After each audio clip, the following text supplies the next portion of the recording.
Angel Pagan in center field, leading off once again. That guy, Brandon Belt, hitting second. Kind of a quiet series here at Chase Field for Pablo Sandoval, which is always a good thing. Buster Posey cleaning up and catching. Hunter Pence in right field. Michael Morse in left field. Brandon Crawford at shortstop. Okay, help me out with the first name. A-Ray Adrianza. A-Ray Adrianza and Tim Hudson on the mound for the Giants tonight. It's a nice team. They have Joaquin Arias and A-Ray Adrianza. Often batting behind each other. Trevor Cahill on the mound. He's your Arizona Ford starting pitcher. His second start this season. Rough time of it his first time. That was the second game in Sydney against the Dodgers. He lasted only 4 innings. There is strike one to Angel Pagan. We're underway against LA in Australia. Cahill 5 runs, 8 hits. He walked 4. And his spring didn't go very well either. A Cactus League ERA of nearly 7. Broken bat, top shelf. Aaron Hill has it. Trevor Cahill last year 8-10. The ERA just a tick under 4. First time in his career he did not make at least 30 starts and put up a double-digit win total. He did finish the season strong, however. Over his last 7 starts of the season, he was 4-0 with an ERA of 2.20. We need him to be that pitcher all season long this year with the absence of Patrick Corbin in that rotation.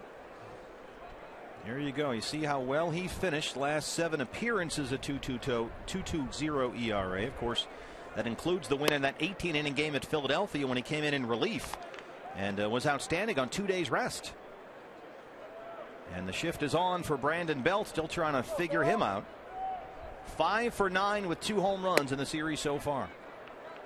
The thing that can be puzzling about Trevor Cahill, among other things, he pitched 4 innings in Australia through 89 pitches. For a guy that's supposed to pitch to contact, throw that sinker, get ground balls, that is an inordinately high number of pitches. Goldie knocks it down. Cahill covers and they get him.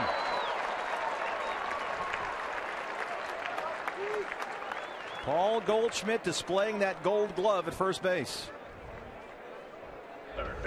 The shift on for Brandon Belt, who's really been pulling the ball hard in this series and tried to bang it right through that shift, but Paul Goldschmidt there to make the diving catch.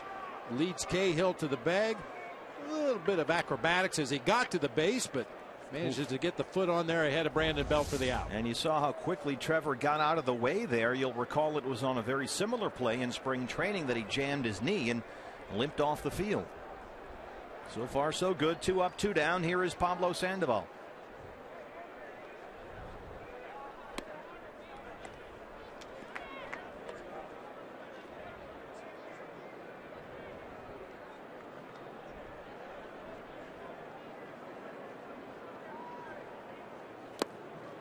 Two and 0.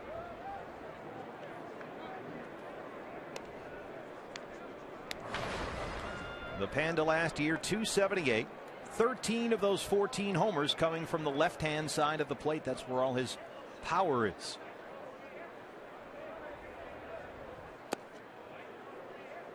And Cahill, Bob, gets 2 quick outs, then he falls behind 3-0. Falls behind a guy that would swing at the rosin bag if he threw it up there to the plate. Pablo Sandoval is not an easy guy to even fall behind the count against. He wants to swing that bat. Watch out on this 3-0 pitch. Ball 4. 4-pitch walk with 2 outs. Say cheese. Catcher number 28. Here's Buster Posey.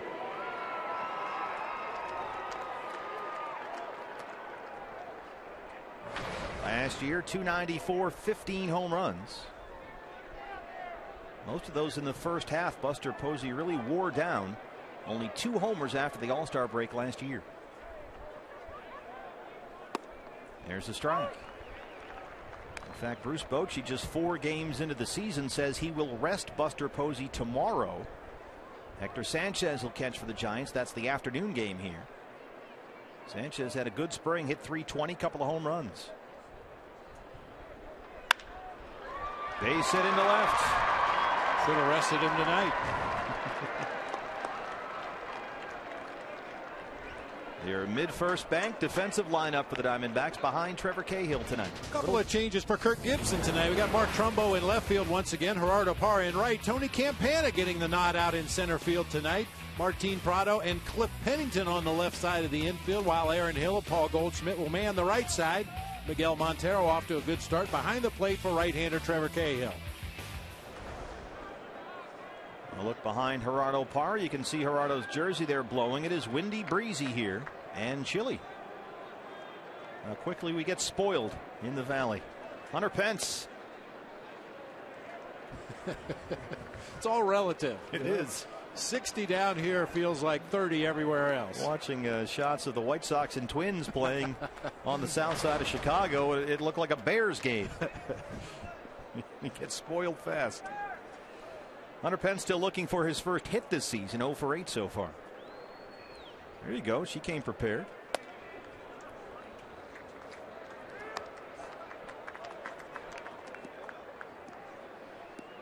Maybe not quite that cold, but definitely need a jacket here tonight. All we're missing is the seagulls from AT&T. Well, Cahill got the first 2 outs really quickly. A 4-pitch walk to Sandoval. Posey singled, and now he's behind on Pence, 3-0. I mentioned just a few moments ago about the 89 pitches he threw in 4 innings in Australia. This is the kind of inning that will lead to high pitch counts. 2 quick outs, an opportunity to get your team right back in the dugout quickly, and all of a sudden he's out there laboring with runners on base, working his way through the middle of the lineup. Got the first 2 outs on 5 pitches. He's behind here, 3-1. Sandoval the runner at second, Posey at first.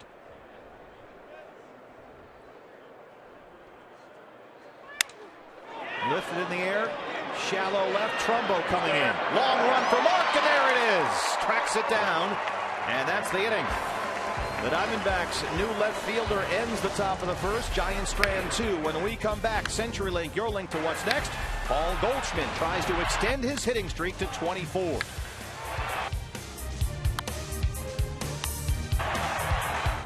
Parra at the top again against a right-handed starter for the opposition. Aaron Hill batting second. Paul Goldschmidt in the 3 spot. Prado cleaning up. It'll be Montero, Trumbo, Pennington, Campana, and Cahill making up the bottom of the order for Kirk Gibson tonight. From Phoenix City, Alabama, 38-year-old Tim Hudson, 205 career wins. Tied with C.C. Sabathia for the most among active pitchers. He is your Arizona Ford starting pitcher for the Giants, and back from a gruesome ankle injury suffered in late July last year while he was still with the Braves. And he has owned the Diamondbacks.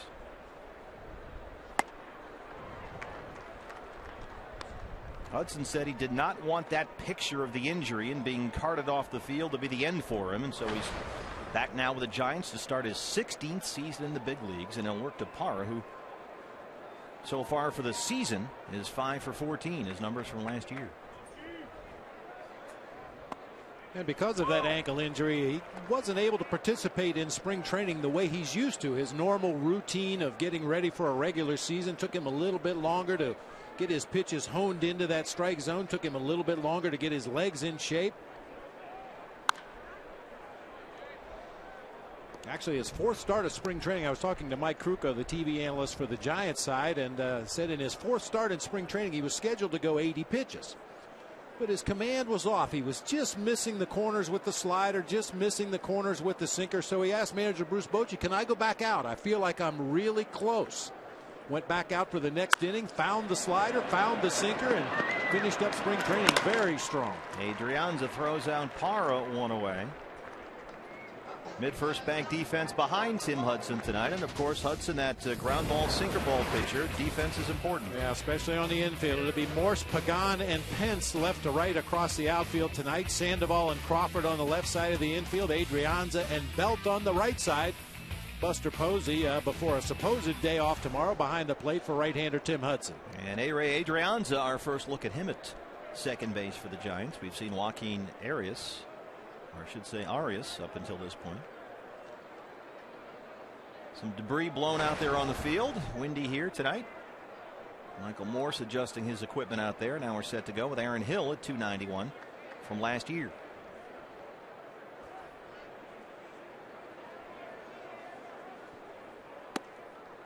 Strike one.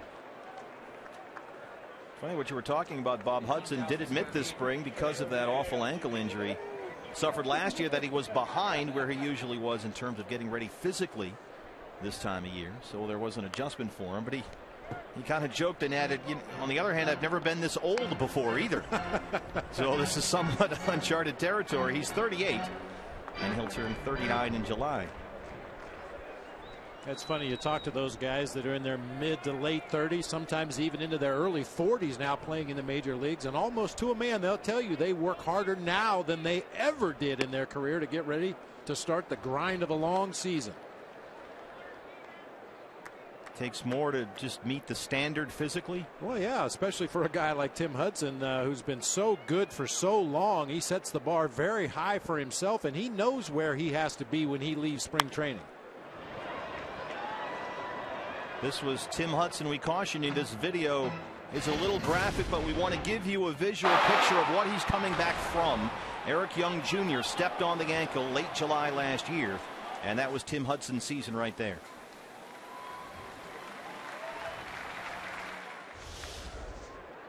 Well, that's something no player wants to be a part of, being carted off the field on a stretcher, but Tim Hudson determined to make a comeback. He didn't want that to be his lasting memory of leaving a baseball field. And he had been pitching very well in the 2 months just before he suffered that ankle injury. An ERA well under 3 in 10 starts before the injury. 7 of those were Braves wins. 2-2 pitch. There's the strikeout.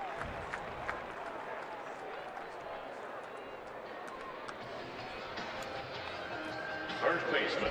Hudson will throw a two-seam sinking fastball, a hard slider, and I believe that was the split finger. He throws both a changeup and a split, and they're very, very similar in their action when they get into the hitting zone. Both off-speed pitches. The splitter has a little more downward movement. Paul Goldschmidt, a hitting streak that has stretched across 2 seasons and 2 hemispheres. 23 games. And what a start to the season he's had. There's a strike. Goldie 8 for 18 this year.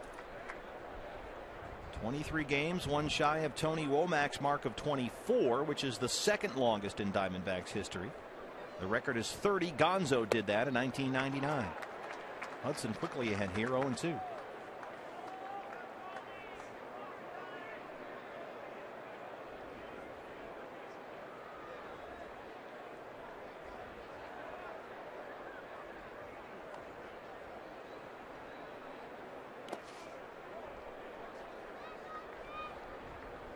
Hudson was wondering whether he could. There's Gonzo with Derek Hall.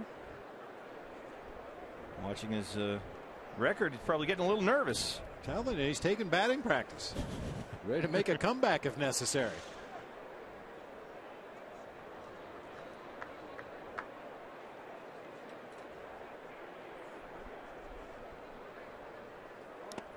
Goldie lays off that one. Hudson was talking about coming back from such a horrific injury at the age of 38 and wasn't quite sure if he could. And he said what he loved about baseball and pitching is simple. It's the hitters will let you know who's throwing the beach balls out there, and everyone, including the pitcher, finds out together. And for him, it just boils down to one thing. Can I get this guy out at the plate? And when he swings the bat, does he make solid contact? And if the answer is no, then he's still going to pitch. In the air to right at Hunter Pence. That wind is tricky here.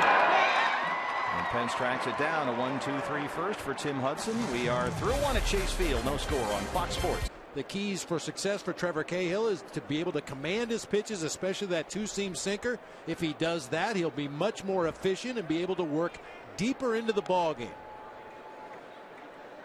He'll face Michael Morse, Brandon Crawford, and A-Ray Adrianza, 6, 7, and 8 in the Giants' second. No score, just underway here from Chase Field. Ball one. Michael Morse, 13 home runs last year between Seattle and Baltimore, 1 for 6 in the series so far.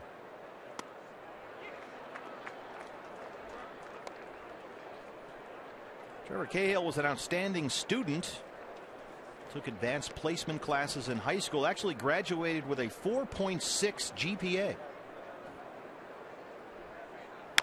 And he turned in an SAT score better than 1900. He was a real thinker, actually committed to attend Dartmouth and pitch in the Ivy League, but instead of going to college, he signed with the Oakland A's in 2006. And it's that thinking, that analytical mind, that kind of gets him in trouble. They don't want him to try and outthink these guys. Just use your stuff, as Bob was talking about. Well, in that respect, he's a little similar to Wade Miley. Don't overthink things. Know what your strength is, and that's one of his strengths, pounding that sinker in on the hands of Michael Morse for a swinging strike 3 right there. Pitch to your strengths. Sometimes you can get caught up in trying to attack a hitter's weaknesses, and if that doesn't match up with the stuff you're throwing on the mound, you can really get yourself in some trouble out there. Just trust your stuff. Trust that it's going to be good enough to get hitters out. And for Trevor Cahill, that's pounding that sinker down in the zone. Good start for Cahill in the inning. Brandon Crawford, the shortstop. Strike 1.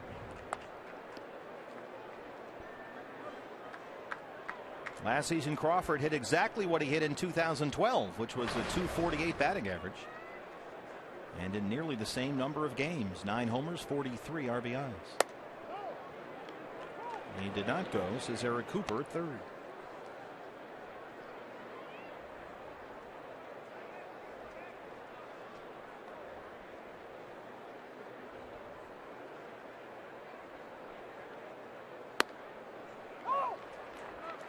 Still filing in at Chase Field.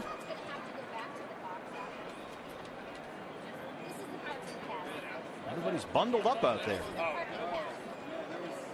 Good night for a hoodie.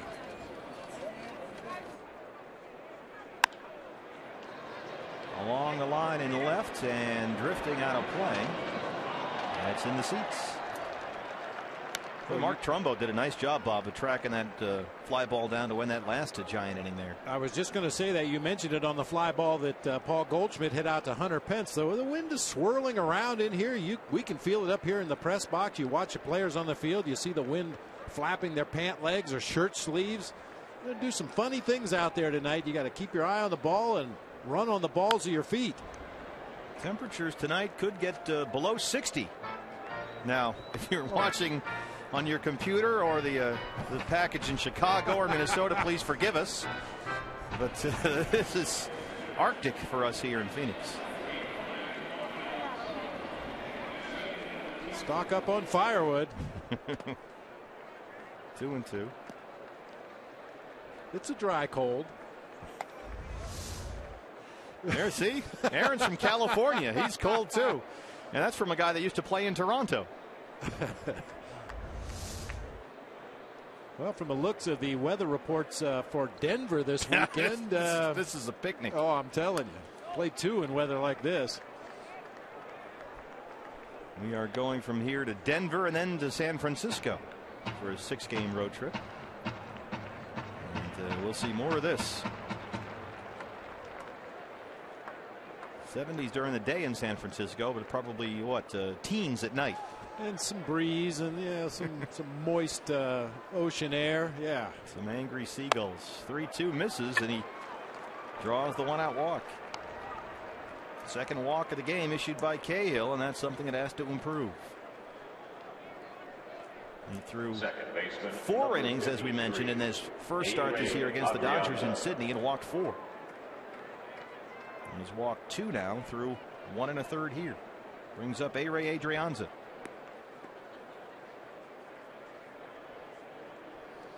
Martin Prado sneaking in at the grass at third base.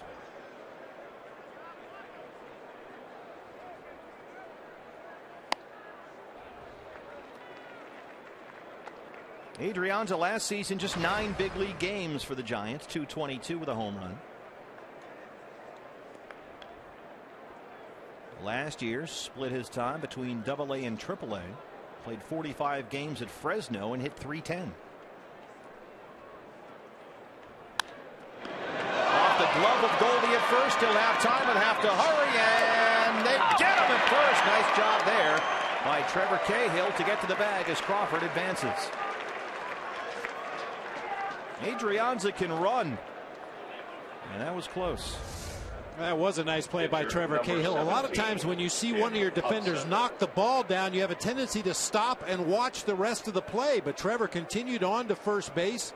In the estimation of Pat Hoberg, the first base umpire, he was able to get a foot on the bag before the sliding Adrianza got there.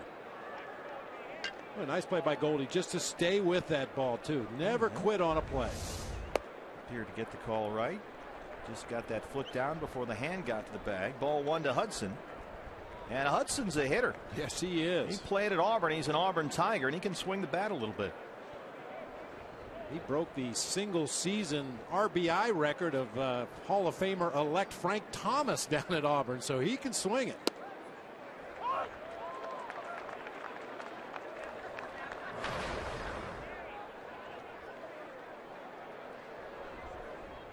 It's all relative, of course. 158 last year, but compared to some. He doesn't get as much BP as the Big Hurt did. Probably not quite as good a show either. 3 home runs.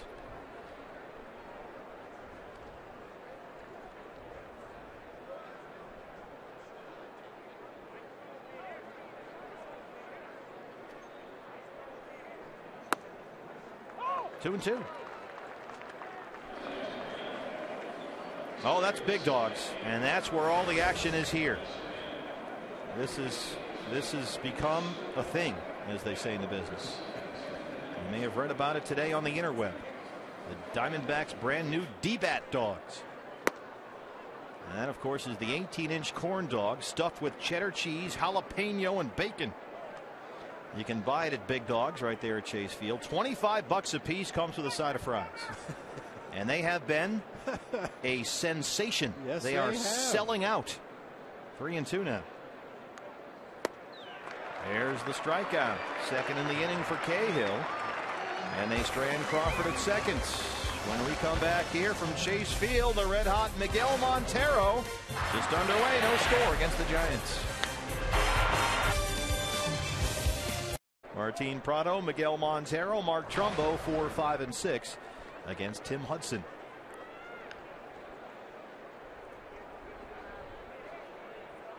Longtime Brave teammates facing each other here.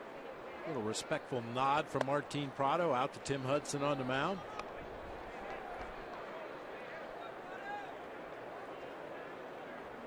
.205 career wins, the most among all active pitchers, tied with CC Sabathia, who's been struggling. At least one start in for the Yankees this year. High chopper to short. Crawford has it. 1 away.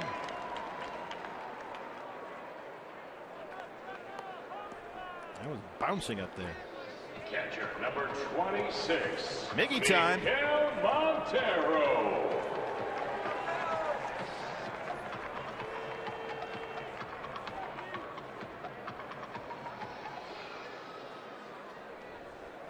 Very encouraging start after those numbers last year for Miguel Montero. You can see there he's had a good series, 3 for 5, including a home run. 5 for 14 on the year. There's a strike on 1. But if you were with us last night or here at Chase Field watching the ball game live, you got to see something that you rarely see. Miguel Montero drew 3 walks, the only 3 walks the Diamondbacks had in the ball game, and he had them all. You were talking about why that was such a good sign. I think it just means he's seeing the ball much better. Last year there would be times when I think he made up his mind before the pitch was even delivered that I'm either going to swing at this one or I'm going to take this one. But it just seems like this year he's recognizing pitches well. He's laying off borderline pitches that he chased last year. Seems to be very hitterish right now. He's down 0-2. You hear that all the time. Can you give us a better idea of what that means? Guys say, I'm seeing it real well, or, oh, you know, I'm just not seeing it quite the way I want to. When you're going well and you're seeing the ball well, you recognize what the pitch is sometimes before the pitcher even lets it go. High in the air to right center. Pagan and Pence near the trap. Pagan. 2 down. Especially when you're facing a pitcher you've seen repeatedly in the past. You've got a pretty good idea of his stuff and his release point. And when you're seeing it well, you see that ball immediately. As soon as the pitcher shows the ball behind his back, you see the grip on the ball, you see the position of the hand on the ball, you see the release point, you see the spin, and it all seems to slow down. And that's ideal for a hitter. When you're not seeing the ball well, it feels like you don't even see the ball until it's right over home plate. And everything gets really, really fast. Strike one to Mark Trumbo. Trumbo does have 2 career plate appearances against Tim Hudson. And he is 2 for 2 with a home run.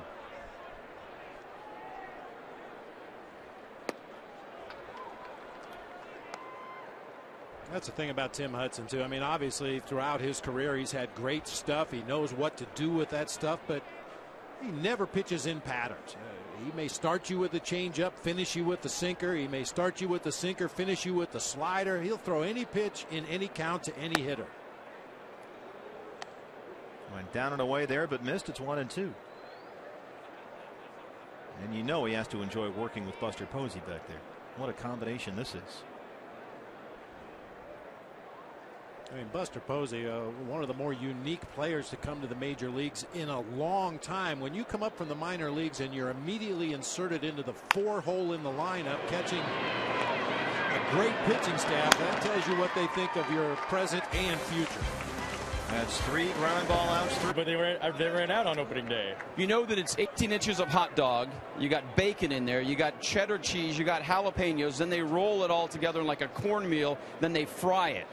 Oh, yeah. It's basically a heart attack. Just waiting to happen, but I'm ready. And they throw in a bunch of fries as well.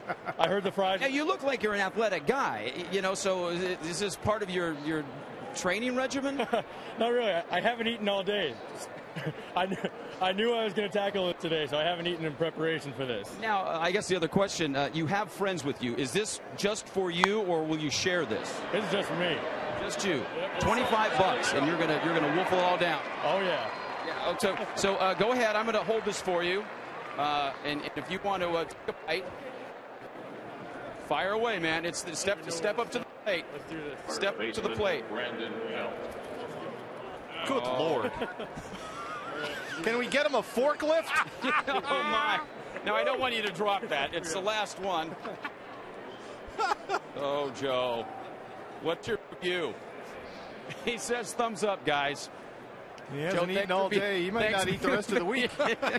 Thanks for being a good sport, and enjoy those fries as well, guys. We'll send it back. Sold out.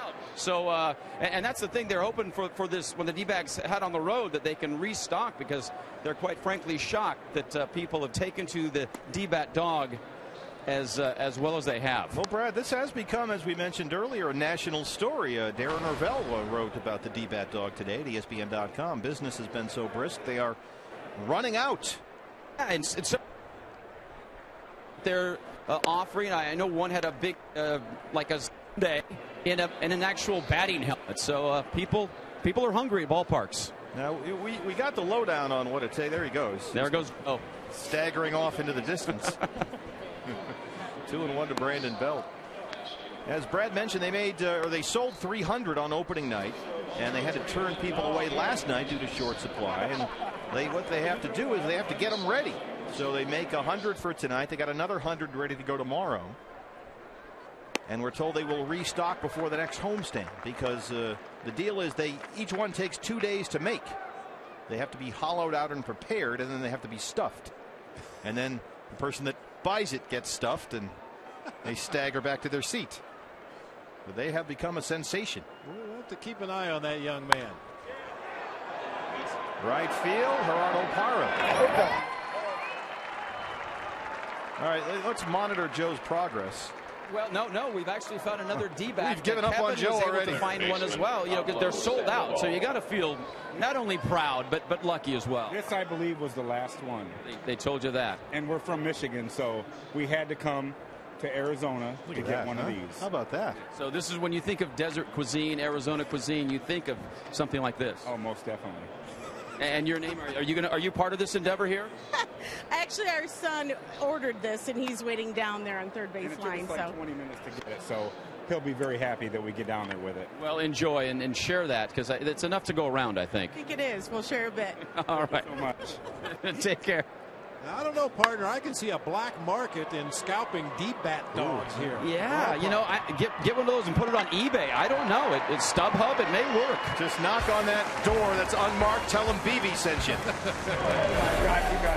With a D-bat dog in the front row.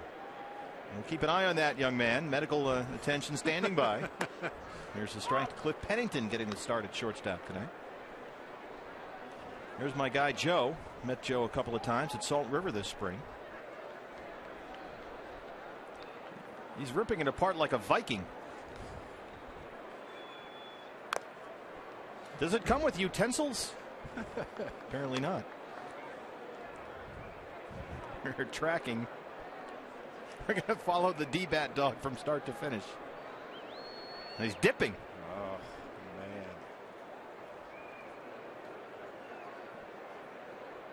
man. 0-2. 7 straight set down by Hudson to open the ball game. Speaking of the D-bat dog, Tony Campana making his way to the plate is generously listed at 5'8", 165 pounds in the media guide. He could probably use one of those hot dogs to hit.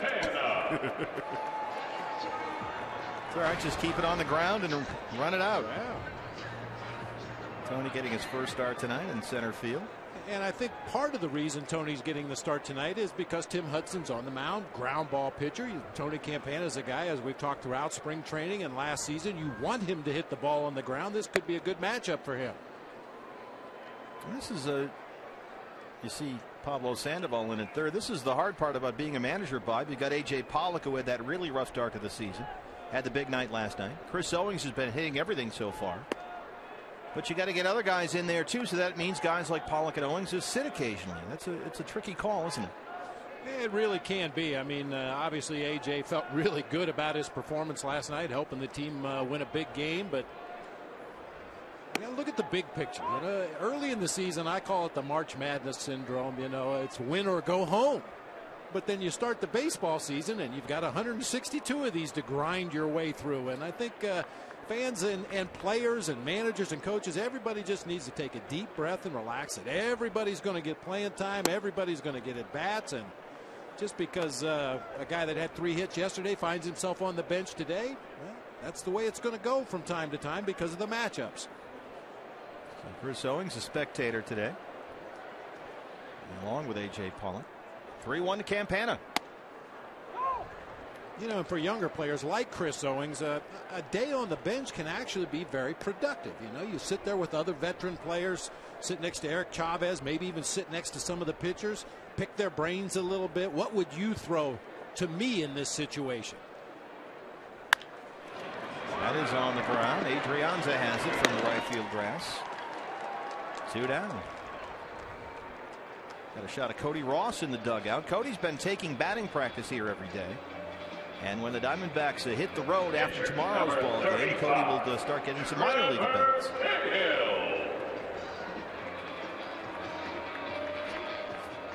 And they could use his right-hand bat on that bench. There's no question.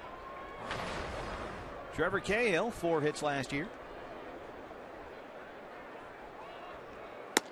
Yeah, depending on the starting lineup on a given day, you could conceivably have Eric Chavez from the left side and Cody Ross from the right side. That's a pretty good 1-2 punch for pinch hitting late in a close ball game.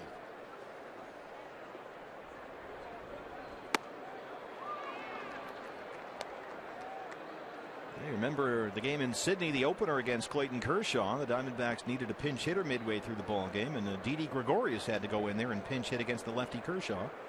No right-hand bat on that bench. Bounce to third. The Panda has it. And Tim Hudson has retired all 9 he's faced so far. The D-bat dog. Oh, look to be about a quarter of the way through. We're 1/3 the way through here. No score. The Arizona Diamondbacks would like to thank all fans. This is the first one. He gets the first bobblehead honor. Got one up here in the booth, and it looks great. Speaking of looking good, Trevor Cahill has retired the last 5 Giants he's faced in a scoreless ball game, and he'll work to Buster Posey, Hunter Pence, and Michael Morse, 4, 5, and 6 here in the San Francisco fourth. Yeah, outs are outs, and you'll take them however you can get them, but it's odd to see Trevor Cahill give up 3 fly ball outs as he did in that top half of the third inning. Pagan flied out to right, Belt flied out to right, Sandoval flied out to left. It's kind of odd to see a 3 fly ball inning for Trevor Cahill. D-backs and Giants. Remember last year we had some couples therapy, I think, between a D-backs and Giants couple. There's a high strike, 0-1.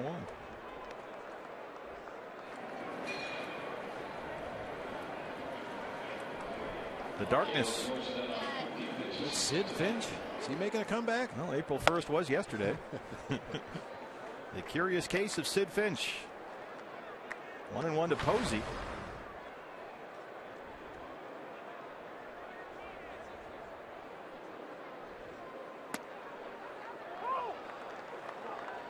One and two.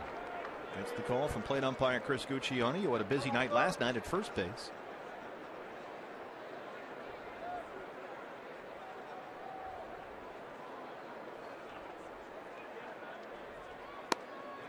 You mentioned last year Buster Posey kind of ran out of gas a little bit at the end of the season. With that in mind, he's kind of made some adjustments to his pregame routine. Doesn't take nearly as much batting practice as he has in the past. Does a lot of tee work in the batting cages underneath the stadium. Another fly ball against Cahill. Campana tracking it down right in front of the pool. Long way to run, but he can cover a lot of ground out there. 6 in a row set down by Cahill.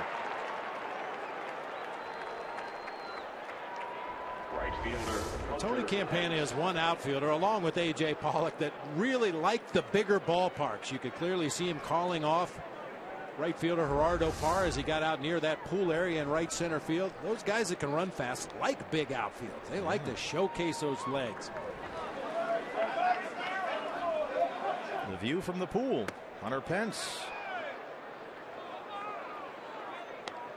He flew out to left his first time. Yeah, you mentioned Buster Posey, Bob, really wearing down in the second half last year. Posey hit only .245 after the All-Star break with 2 home runs. He was exhausted. So Bruce Bochy going to try and get him more time off this year. And we talked about how Sanchez will start here tomorrow. Obviously playing the most physically demanding position on the field and playing it pretty much every day. I mean, he'll probably end up catching 145, 150 games this year.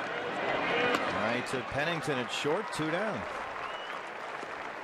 Yeah, in the second half of last season, now keep in mind this is Buster Posey, a league MVP. Second half of last season, he had 9 extra base hits. That's a huge drop off. Hit .325 before the All-Star break, .245 after it. Well, by all reports, talking to people close to the Giants, they say Buster Posey is very similar to Paul Goldschmidt in a lot of ways, but especially in his work habits. He's a guy that feels like he owes his teammates something every day he shows up to the ballpark, and showed that in his pregame workout and what he did on the field during the game. But you get to a point in your career where you realize the important stuff is what happens after they play the national anthem. So don't wear yourself out in the batting cage or in batting practice or catching pitchers down in the bullpen. There's bullpen catchers to do that. You save it for the game. Another thing that Buster Posey did, kind of the opposite of Pablo Sandoval, was gain weight in the offseason. Put on about 10 pounds to help with that physical erosion over the long haul here, working behind the plate, really wearing down offensively. This is there to Michael Morse. It's 2-1.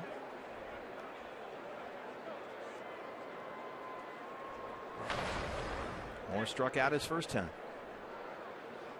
He's off to a 1-for-7 start to the year. Dropped that one in there nicely, 2-2.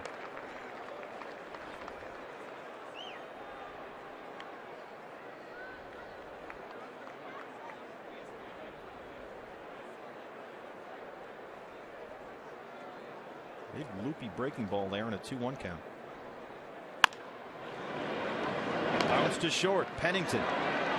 Trevor Cahill in a groove. He has retired 8 in a row. CenturyLink, your link to what's next when we come back. It's the top of the order. Gerardo Parra leads it off. No score. Up that front foot and puts it down, but the results have been pretty much the same for both of these guys. Perennial MVP candidates. And it's funny, Goldie was asked what current player does he most admire in a recent magazine poll, and he said Buster Posey. 9 up, 9 down against Tim Hudson so far. Gerardo Parra leads off the Arizona fourth. There's a strike, 0-1. Parra grounded out his first time. Another D-bat dog. It's on its way. It's like getting a lot of very jealous looks. Onlookers are gathering to watch this. Parra, a little looper into center for a base hit. First Diamondback into the ball game against Hudson. Leadoff man aboard in the fourth.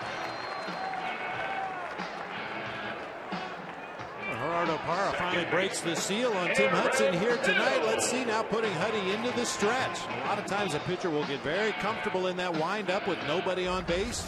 Gerardo Parra, a little bit of a jam shot, but finds grass out in shallow center field, putting Tim Hudson into the stretch. Chance now for Aaron Hill, who struck out his first time.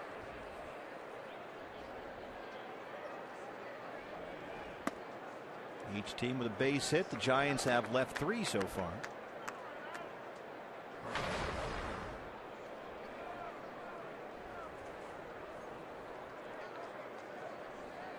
Long look down to Glenn Sherlock at third. There's Joe. He seems to have finally finished off that D-bat dog.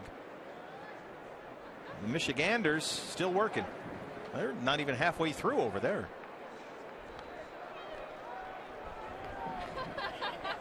Now this is dog number 3. These are the recent arrivals. He's got a knife and fork. I don't think there really is any protocol to eat the D-bat dog. 1-0. They are turning people away at Big Dogs here at Chase. They are lining up for these things. $25 a piece. They come with prize. Joe still working on that thing. Oh, the humanity. I like the idea that Joe planned ahead. He knew he was going to wolf down one of those D-bat dogs tonight, so he decided not to eat all day, so he was really ready to go. He won't eat all day tomorrow either. Parra moves up.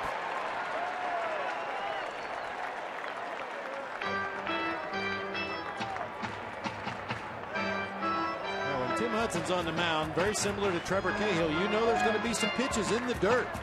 The sinker, the splitter, the slider, all pitches that are designed to break down toward the ground. This one over in the left-handed batter's box. Posey just tries to reach across and pick it out of the dirt backhanded. It goes all the way to the backstop. Behind Glenn Sherlock at third. 2-1 to Aaron Hill.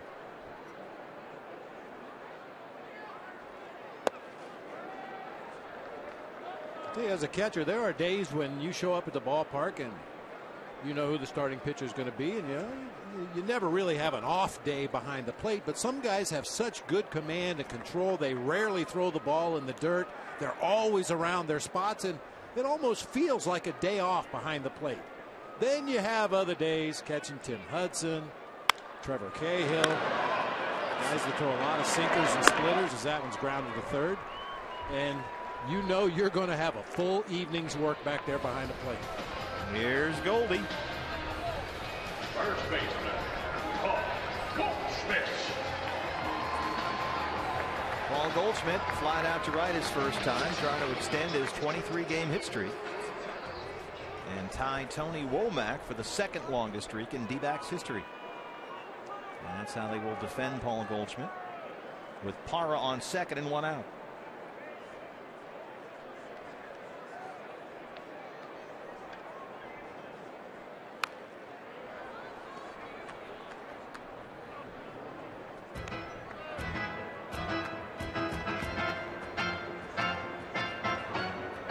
Joe doing anyway? Have you seen him? He's still smiling. Looks good. I've met Joe a couple of times. He is a big D-backs fan, big time fan.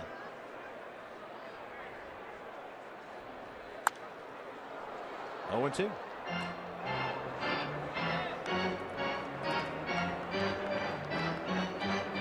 They're cheering him on. Come on, Joe. This is like a scene from Cool Hand Luke. Get mad at them eggs.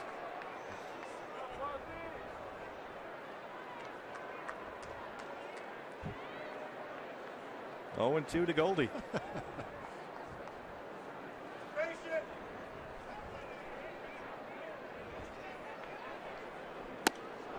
Got him. Third strikeout for Hudson. Like Hudson took just a little bit off that slider, started it on the outside corner, swept it over into that left-handed batter's box. A little bit of an off-speed pitch for Paul Goldschmidt that time, just couldn't get it. Lead run standing at second, 2 outs. It's up to Martin Prado. Grounded to short his first time.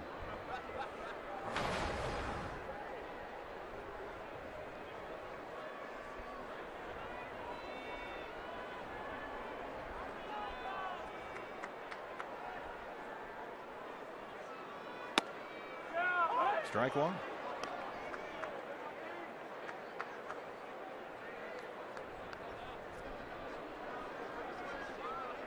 Tim Hudson retired the first 9 he faced. Parra led off the inning with a single, advanced to second on a wild pitch. Hill grounded out. Goldie struck out.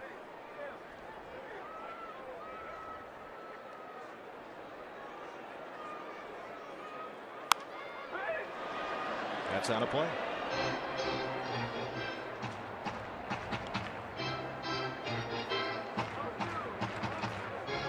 Hudson at only 2 3-ball counts so far. He's been ahead of these hitters all night long.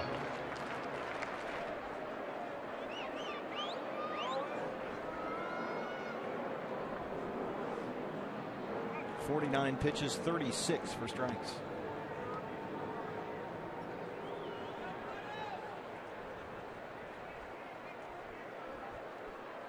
Should be a fastball up here, I would think. Caught a lot more plate than he wanted that time. You saw Buster Posey go through a series of signs because of the runner at second base, but when he finished up, he put his palm and lifted it up in the air. Watched it, we just missed it there, but at the very end, he indicated to Hudson he wanted the pitch up. The only pitch you throw up in the zone is a fastball. You don't call for a changeup or a breaking pitch up in the zone. The only pitch you'll throw up high is a fastball. You saw him come up with that crouch there too. And then had to duck back down to get the pitch. Another 0-2. Center field, Pagan coming in, and he makes the catch. Angel Pagan takes a run away from the Diamondbacks with a tremendous play in center field that ends the 4th. We are still scoreless here at Chase. Hey, kids. Brandon Crawford leads off the 5th. Cahill has retired. The last 8 he's faced. Popped it up near the on-deck circle. Montero has room. 9 in a row set down by Cahill.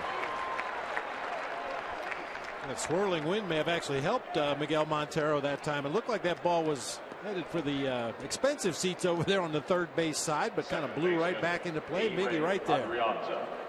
Brings up A-Ray Adrianza, the second baseman tonight. Joe still going there. This might be the last bite.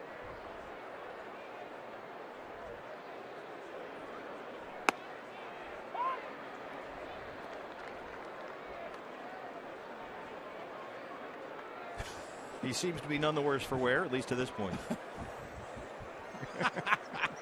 0-1.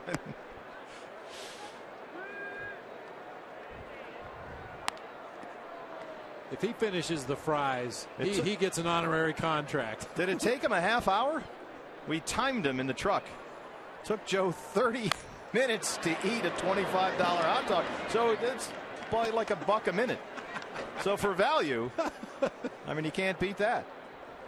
And he is working on the fries. Yeah, he's going to do the whole thing. The quarterback must go down and go down hard. I would be very, very careful if I was the 2 guys sitting right in front of him there. I don't want to get Joe his own section. They literally cannot make enough of those things. No. They are down to about 100 a day because it takes 2 days to make one. And so we've got 100 saved for tomorrow. So if you come out to Chase Field tomorrow afternoon, Lincecum versus Arroyo in the series finale, get yourself a D-Bat dog. There's one here right now with your name on it. The Michiganders, they seem to have polished theirs off.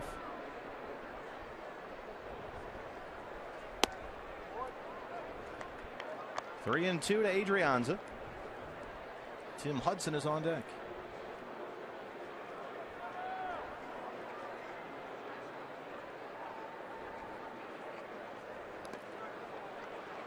That's the third walk issued tonight by Trevor Cahill. Not a poorly timed walk. We talked about Tim Hudson, how well he handles the bat. He can swing it. He can certainly put down a sacrifice bunt. Never want to walk that number 8 hitter. He walked Sandoval in the first, walked Crawford in the second, and now Adrianza in the fifth. And here's Hudson. Prado sneaking in there on the left-hand side of your picture.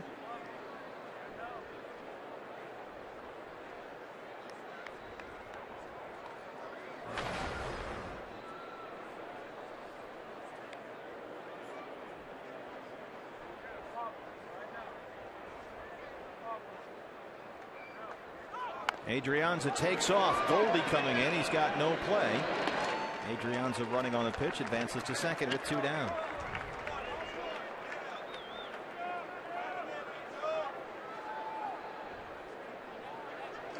Brings up Angel Pagan. That shows the confidence Bruce Bochy has in his starting pitcher tonight to bunt the ball on the ground. When you start the runner like that, if the guy pops it up, it's an easy double play out of the inning. But Bruce Bochy knows what Tim Hudson is capable of doing with that bat in his hand. Sacrifice 3-4. Pagan is 0 for 2.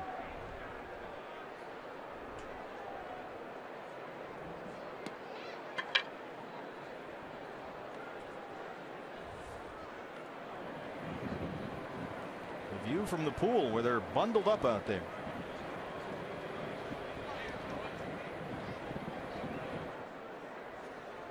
Hard to first. It's through Goldie.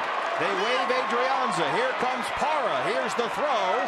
And it's cut off. Giants take a 1-0 lead.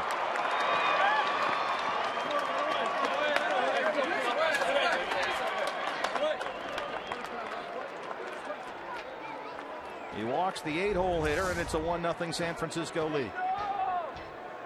Left a sinker up and out over the plate. Pagan goes out and pulls it back to the right side. That ball just shot right by Goldie before he could even react. Got underneath his glove.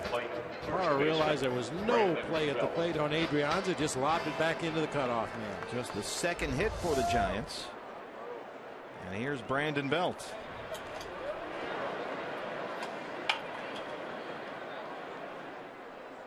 Belt is 0 for 2. He has grounded out and flied out.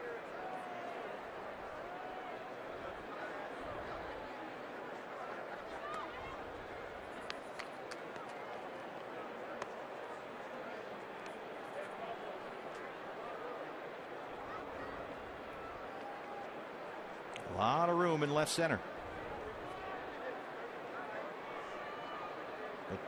I know Belt has made a whole bunch of adjustments with his swing, and it's really turned him into a much better hitter as he pulls that one down the line with right to Aaron Hill.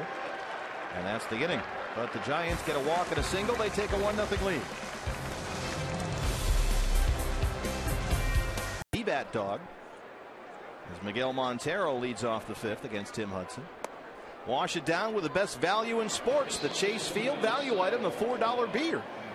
So what you invest in the D-bat dog, you kind of get back with the $4 beer here. That is the best and cheapest beer in baseball right here at Chase Field. So we got you covered. Montero, Trumbo, Pennington 5, 6, and 7.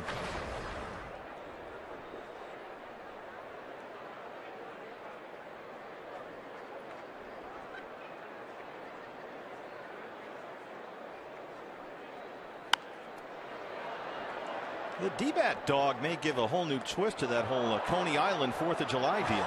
Let's see Kobayashi throw down a few of those. I don't know. I think I'd put Joe up against him. Joe did a real nice job working on that dog, and as I said, he was eating all the fries too.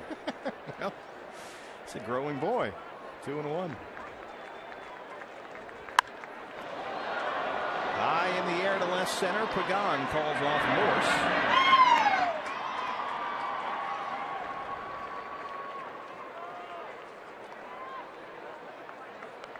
That might be Mark Trumbo sitting next to Ryan Braun. Left fielder, Mark Trumbo.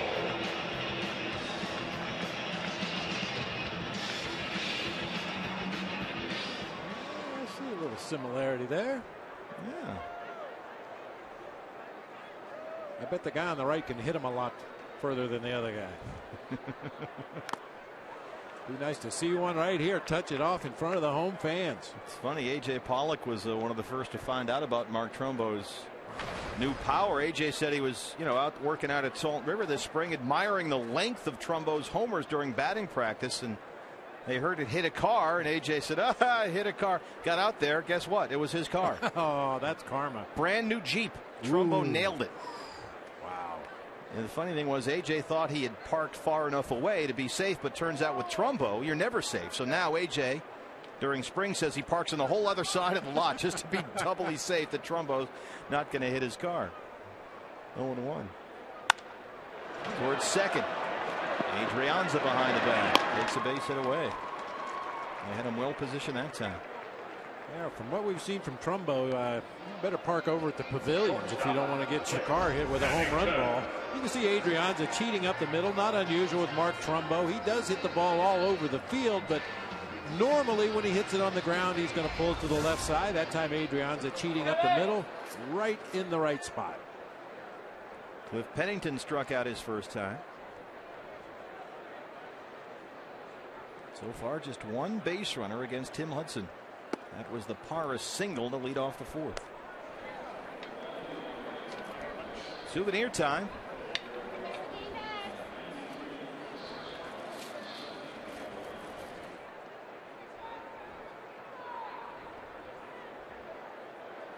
Great thing about the concourse here at Chase Field is you can stand in line for your souvenir, for your D-Bat dog, for your $4 beer, and not miss the ball game.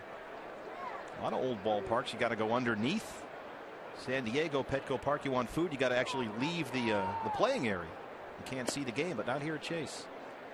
Yeah, you can actually see the play on the field, or if you happen to be at one of the concession stands, there's plenty of monitors, so as you're standing in line waiting for your D-Bat dog, you won't miss a pitch.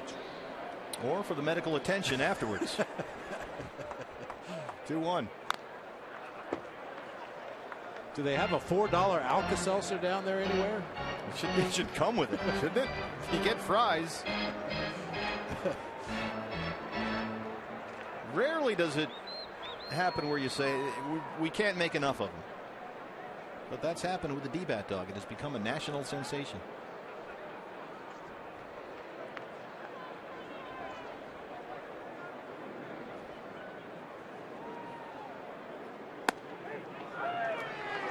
Four strikeouts for Hudson, who is rolling along. Only one base runner through five. He leads it 1-0. Which is definitely a bit of an advantage, I think, just to have gone through those type of emotional and really gritty moments with a team like that. They're a really balanced lineup, and they could put up a lot of runs at any given time. But, you go out there and try to attack guys the way you have in the past if you've had success, and hopefully it works out.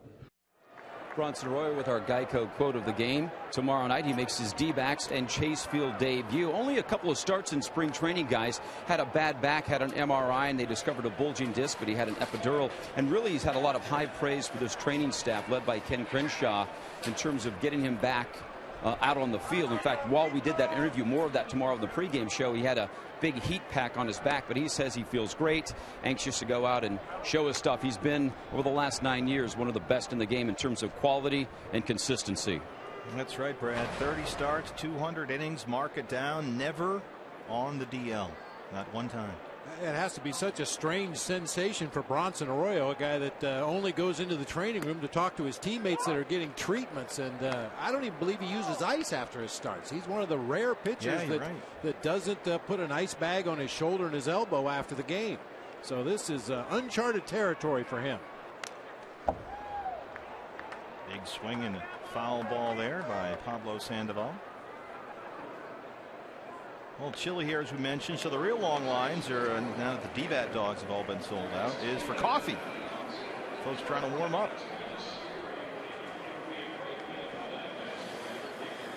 Right to the front of the line here.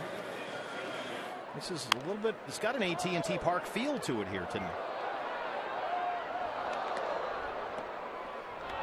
without the seagulls. Oh, goodness.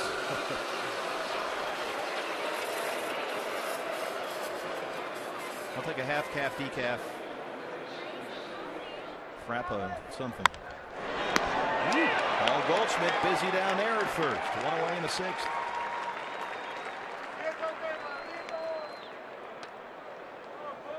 So far, only 2 hits allowed by Trevor Cahill. He has walked 3. And one of those walks scored in the 5th inning.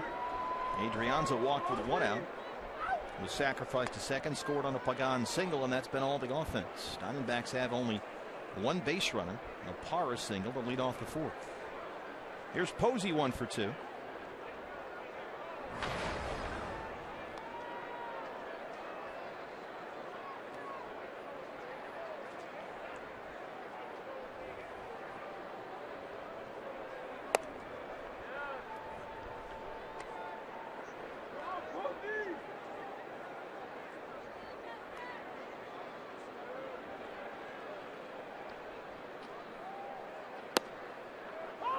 One and one.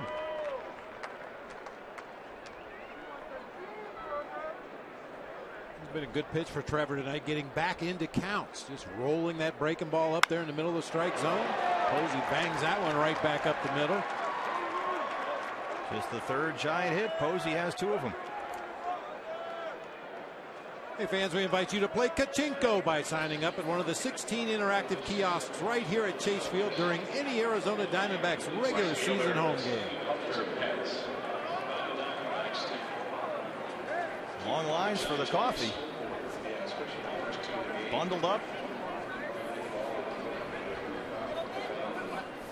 You know, it's funny because normally we have a few days like this during the course of the Cactus League season, but this spring was just absolutely beautiful. Every day was better than the day before. Remember, had the one day last year where it snowed. Yeah, it snowed out, and the Diamondbacks had to go across town and use the A's facilities over at Phoenix Muni. Hunter Pence 0 for 2 and 0 for 10 on the season so far, with Posey at first and 1 out. We did get lucky. Great weather in Sydney. That was nice. I didn't pack right, but the weather was great. We were told it would be autumn-like when we got to Sydney, and it was more August-like. It was humid.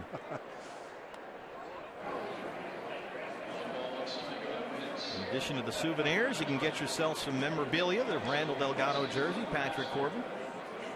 Some framed pictures. 1-1 to Pence. Did you happen to see Nolan Ryan's ceremonial first pitch? I did not. Was that today? Yesterday. Oh, in Houston. Up and in. Because he's now a member of the Astros front office instead of the Rangers. If there would have been a right-handed batter in the box, it would have hit him right in the back. Old habits die hard, Nolan. I always remember every time Robin Ventura is asked about charging the mound, the White Sox manager, when he charged the mound on Nolan Ryan, he said to himself, as soon as he left, this was probably a mistake. And Nolan cleaned his clock. Yes, he did. The Alvin Express from Alvin, Texas. A great experience of facing Nolan during the course of our playing careers, and you know, you're always warned, if you happen to get a hit, or God forbid you happen to hit one out of the ballpark, don't stand and look at it. Run the bases as fast as you can. So the one time I got a hold of one, he did me a big favor, by the way. To tell the whole story, he threw me 2 fastballs. I fouled them both into the first base dugout. I was so late, and tried to embarrass me with an 0-2 curveball, hung it over the middle of the plate, and I hit it out of the park. Posey running with the pitch, and Aaron Hill can't quite get there, but they will get the force at second. Bad luck for Buster there. Aaron Hill almost made a tremendous play.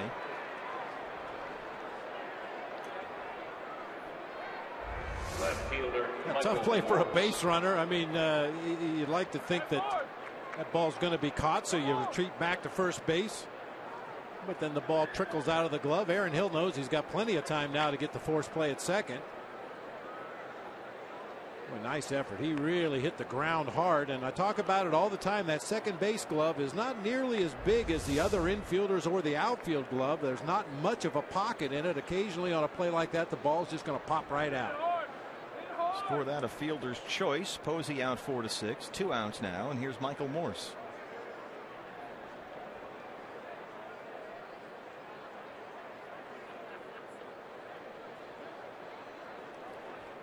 Aaron Hill's a very underrated defensive second baseman. He can make plays with the best of them out there.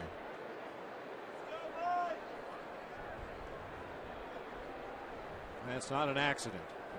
Every day we go over there to Salt River Fields to watch spring training, and a little half field as we walk in from the parking lot to the clubhouse, and Aaron Hill would be out there every day early taking ground balls.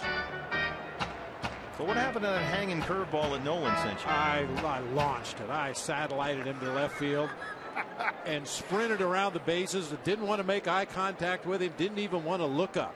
Showed the proper respect, and fortunately he didn't throw one right through me the next time. Did you apologize for hitting it as you were running around? Oh no, probably. I mean, you know, it was his mistake. You know, if he threw me one more fastball, I probably would have swung right through it, or certainly fouled it off to the right side. But he did me a favor, speeded up my bat a little bit with that off-speed curve.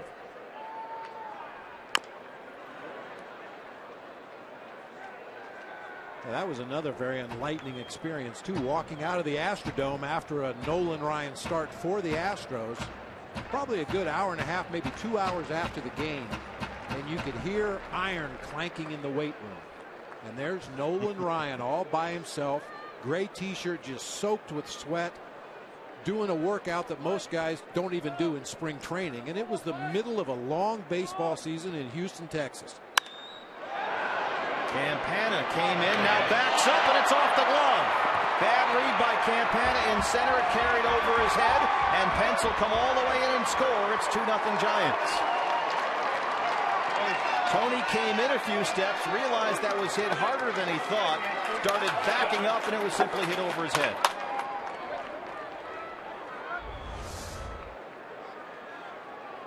Morse has been tardy himself throughout this series, but caught up to that one. Just tips off the end of Tony Campana's glove out there in center field. Just couldn't quite get it in the pocket of that big outfielder's glove. Rolls all the way to the barrier.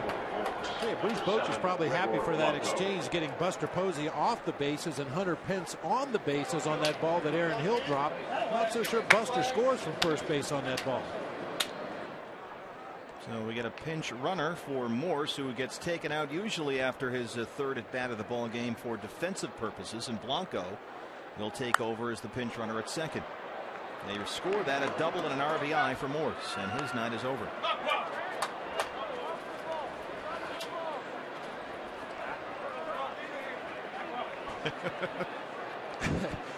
You saw Mike Morse right there. That was Mike Murphy, the longtime clubhouse manager for the San Francisco Giants. He was actually a bat boy when the Giants first moved west and played at Old Seal Stadium. And he's been with the ball club ever since. Murph. Everybody in baseball knows Murph. He's the best.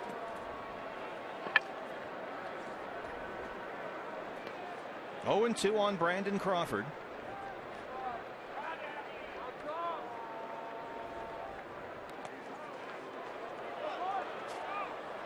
Blanco stays put at second.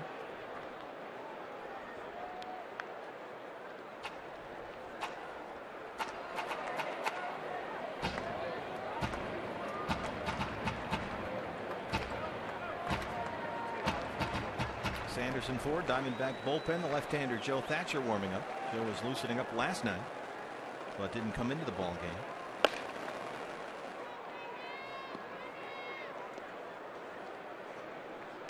One and two on Brandon Crawford. Did you notice where the rest of the relief pitchers were as Joe Thatcher warms up? Nobody's sitting in those chairs along the fence where they normally do. With that low sidearm delivery that Thatcher features, that ball's probably whizzing right behind their heads. So they all get up and move to the other side of the bullpen while Joe's warming up. Plenty of good seats still available. Yeah, usually they're all in those folding chairs lined up watching the ball game. There's the strikeout for Cahill. That's his third of the game, but the Giants get another run across. They lead it 2-0. Jay Pollock is on deck. Gregor Blanco, who came in a pinch run for Morse after the RBI double, stays in the game, and he takes over in left field. Campana grounded out his first time.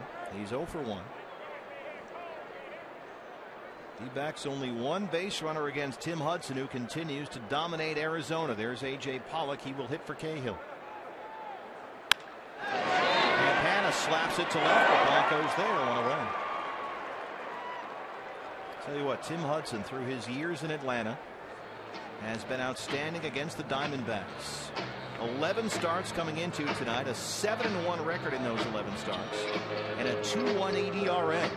And he's been even better in this ballpark. Trevor Cahill, number 11.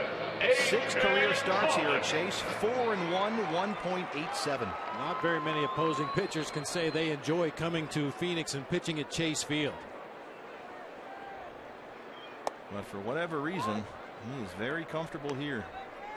Strike one to Pollock. Cahill's night is over. And I tell you what, Bob, with the exception of the 3 walks, Trevor really pitched a good ball game.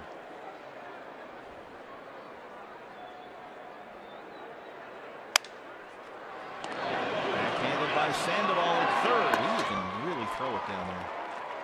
Well, for Trevor, you hope this doesn't follow the pattern that he fell into last year through no fault of his own. 8 of his starts, he received a no decision. The team record in those 8 games was 4-4, but his ERA 2.01 in his 8 no decisions. Team just didn't score runs for him at times last year. And of course, the misplay by Campana in center really hurt him.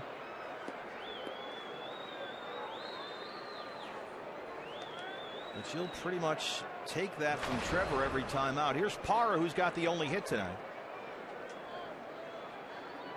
And since that single to lead off the 4th, Hudson has retired 8 in a row.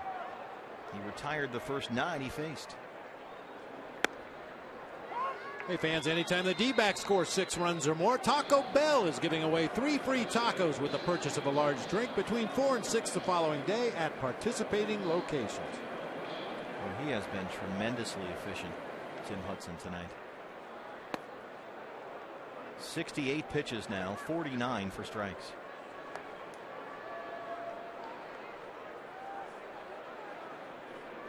It's rare you see pitchers blowing on their pitching hand here at Chase Field. Normally they're looking for a dry spot on their uniform to wipe the sweat off of their hands. Tonight trying to keep their hands warm.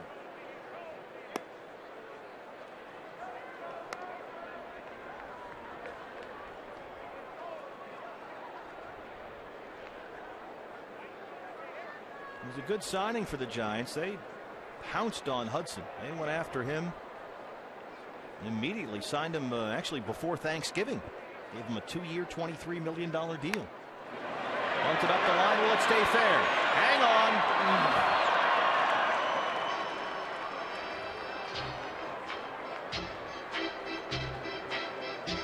Good thought by Parra there, with Sandoval back on the dirt at third.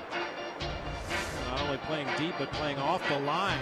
Real good attempt by Gerardo Parra. Just a little too fine down that third baseline. And Sandoval just shovels it over into the third base dugout once it was into foul territory. Good idea.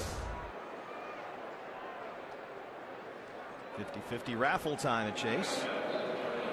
Get in on that.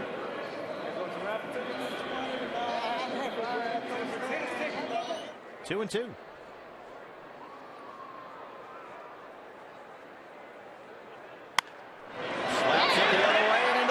It's a fair ball. It gets to the corner. Parra takes the turn and heads for second. And Gerardo Parra has both Diamondback hits tonight.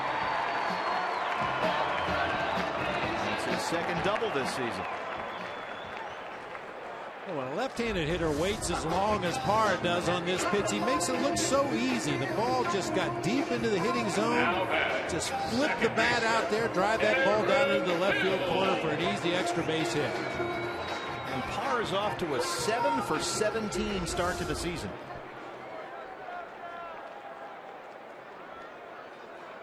So a 2-out base runner now for Aaron Hill, who's 0 for 2.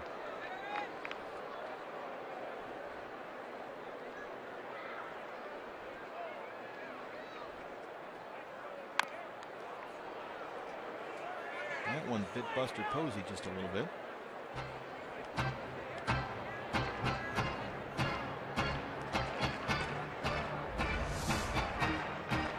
Defensive swing by Aaron Hill. Oh no, caught Aaron actually. Yeah, caught Aaron's back foot. Did get a little bit of Buster Posey's glove, but that splitter looked like it was going to stay out over the heart of the plate. And as Aaron started to swing, that ball really sort of did dive bomb inside.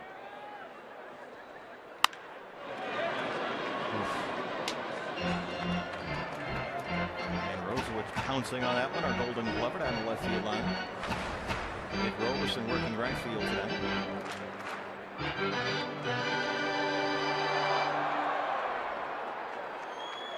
There's Dick in right field. And Dan down the left field line. The righty in left and the lefty in right.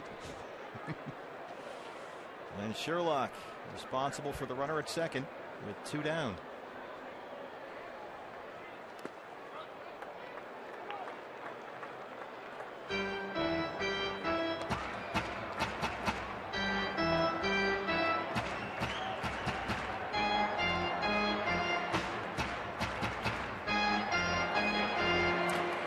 Hudson retired the first 9 he faced, gave up a single to Gerardo Parra in the 4th. Retired the next 8 he faced until Parra doubled.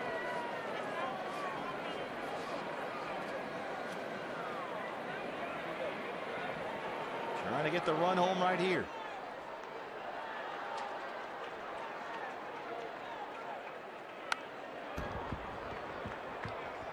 Hudson got away with one right there, and he knew it. That one just kind of hung up there belt high on the inside part of the plate. Those are the kind you usually don't get back. But Aaron Hill just underneath it a little bit, fouled it straight back.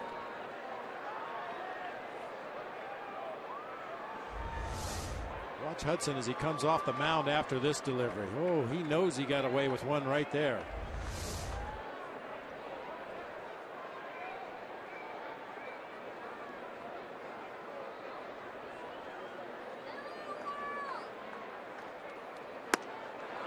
Struck him out. That's 5 strikeouts for Tim Hudson, and they strand Parra. We are through 6. Diamondbacks trail the Giants 2-0. New pitcher for the Diamondbacks, the pride of Kokomo, Indiana. It's Joe Thatcher, the left-hander. A.J. Pollock, who came in to pinch hit for Trevor Cahill, stays in the game. Pollock now plays center. And you would expect Thatcher to be in this ball game as long as he's effective up until Buster Posey's spot. You got Angel Pagano, switch hitter in the leadoff spot, coming up in the 3rd spot this inning. Much better from the left side. Brandon Belt, a left-handed hitter, and Pablo Sandoval, a switch hitter, much better from the left side of the plate. So Joe Thatcher, as long as he's doing what he's supposed to do, figures to be in there until we get to the 4th spot in the Giants order, and then we'll see. He'll flip A-Ray Adrianza here, the switch hitter, to lead off the 7th.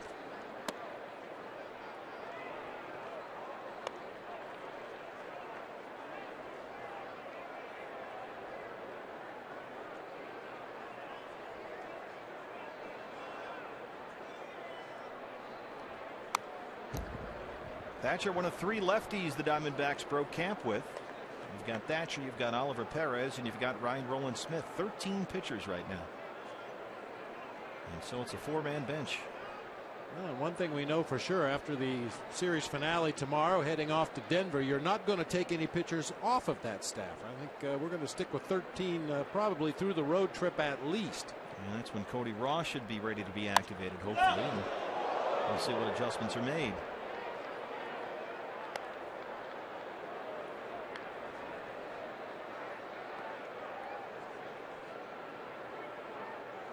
Joe, last year 72 appearances were a career high between the Padres and the Diamondbacks, acquired at the trade deadline July 31st in the Ian Kennedy deal. So Ian pitching at Petco Park yesterday against the Dodgers, gave up a long home run to Yasiel Puig, but other than that pitched pretty well.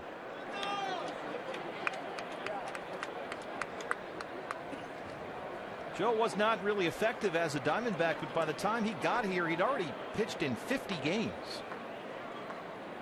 But he's got a tremendous track record. He broke his back there. This was Cody Ross, speaking of which, earlier this afternoon. For a guy coming back from an injury, this is Game 7 of the World Series right here. Every opportunity you get to climb in that batting cage, see some live pitching. He's got the lamplighters behind him, too, as they were warming up for the national anthem.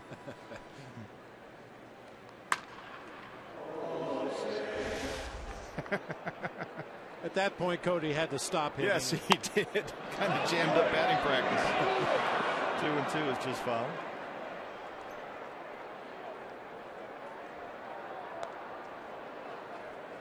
And ideally, Joe Thatcher does not face right-hand hitters, as Bob was talking about. He's really a true loogie, the lefty one-out guy. You don't want him facing any right-handers, ideally. Come in, get 1 or 2 straight lefties, and move on. And in that role, he's been very effective.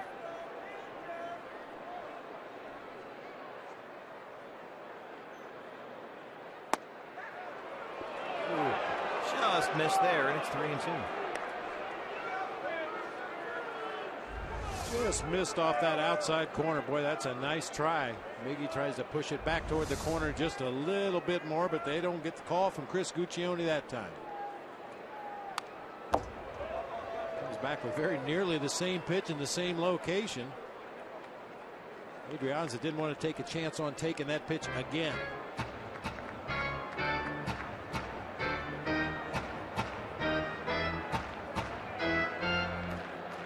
Joe Thatcher, an Indiana State Sycamore, was not drafted out of college, so he pitched independent ball.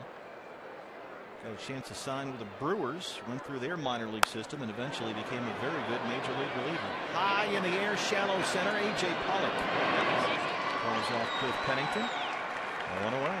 Hey, fans, don't forget, time to tweet us your fan photo using the hashtag #DBacksFanPhoto. And if it's good, we'll put it on TV. It's a pretty good deal. Just tweet us your photo and use that hashtag #DBacksFanPhoto. It's brought to you by our friends at AT&T. So I'm going to take a selfie. You saw the selfie that David Ortiz took at the White House with the president. Starting next week, we'll put them on the air. Tim Hudson will hit here in the 7th.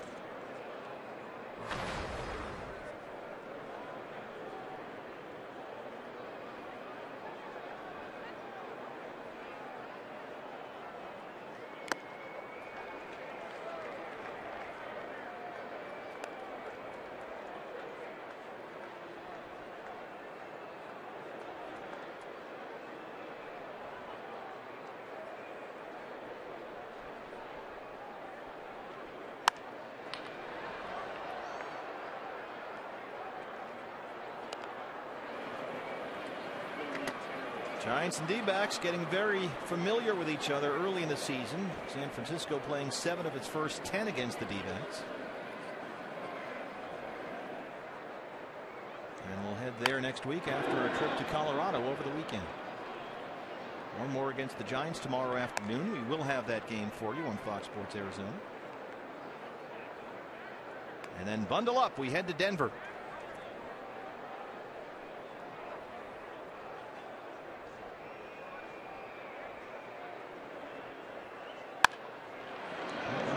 Bounced to second. Aaron Hill has it near the bag. 2 down.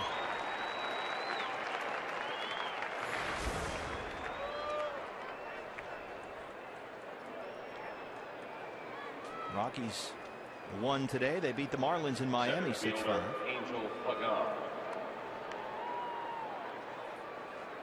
You know how I feel about opening days and getting them out of the way and getting into the grind of the season. So it figures that the Diamondbacks are going to be part of 4 opening days this year. Pomp and circumstance. Yeah, over in Australia a couple of days ago, here at the home opener at Chase, Friday in Colorado, and on to San Francisco for their home opener. Well, it's good for the trainers.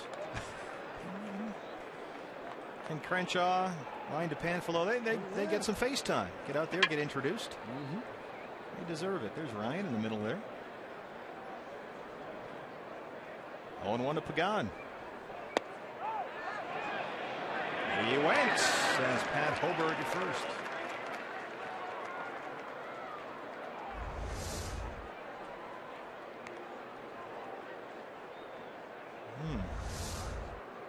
Yeah, no doubt.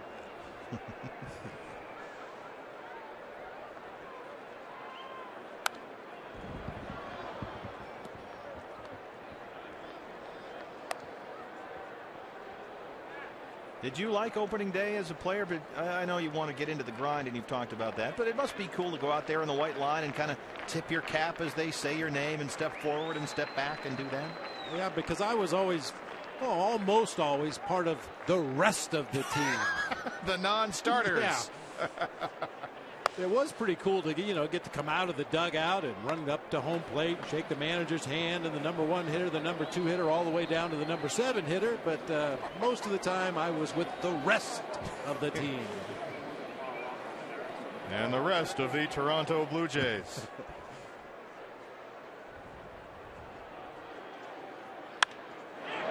To right, Parr, the drop in front, land in for a hit. Pagan's 2 for 4.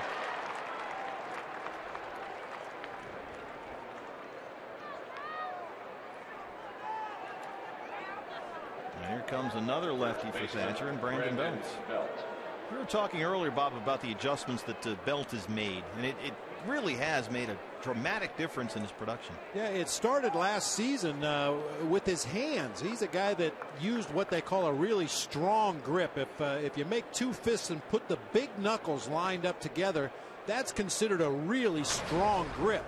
He kind of softened things up a little bit and lined up his smaller knuckles, which really allowed him to use his wrist, get a lot more backspin on the ball when he did make contact. But the big adjustment he made this year was with his front shoulder. He's always been a little bit closed as a hitter, but he went from that position to even farther closed.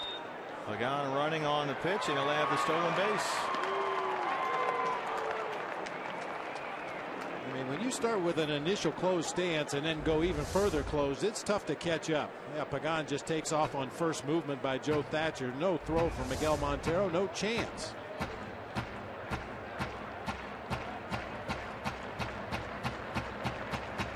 Boy, this guy, I mean, he just makes him go. He made a tremendous catch early in the ball game in center field. He's got 2 hits tonight, an RBI, a stolen base.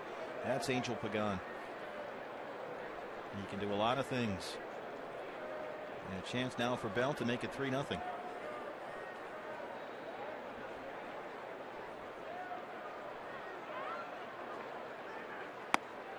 I know that the Giants coaches had started losing patience with Brandon Belt last year. He actually got benched late in July in a series in Philadelphia because he just wouldn't listen to what they were saying. Well, a lot of times guys can get stubborn. They figure, it was good enough to get me here. Why should I change now? But at this level, sometimes you have to change things that have worked for you in the past.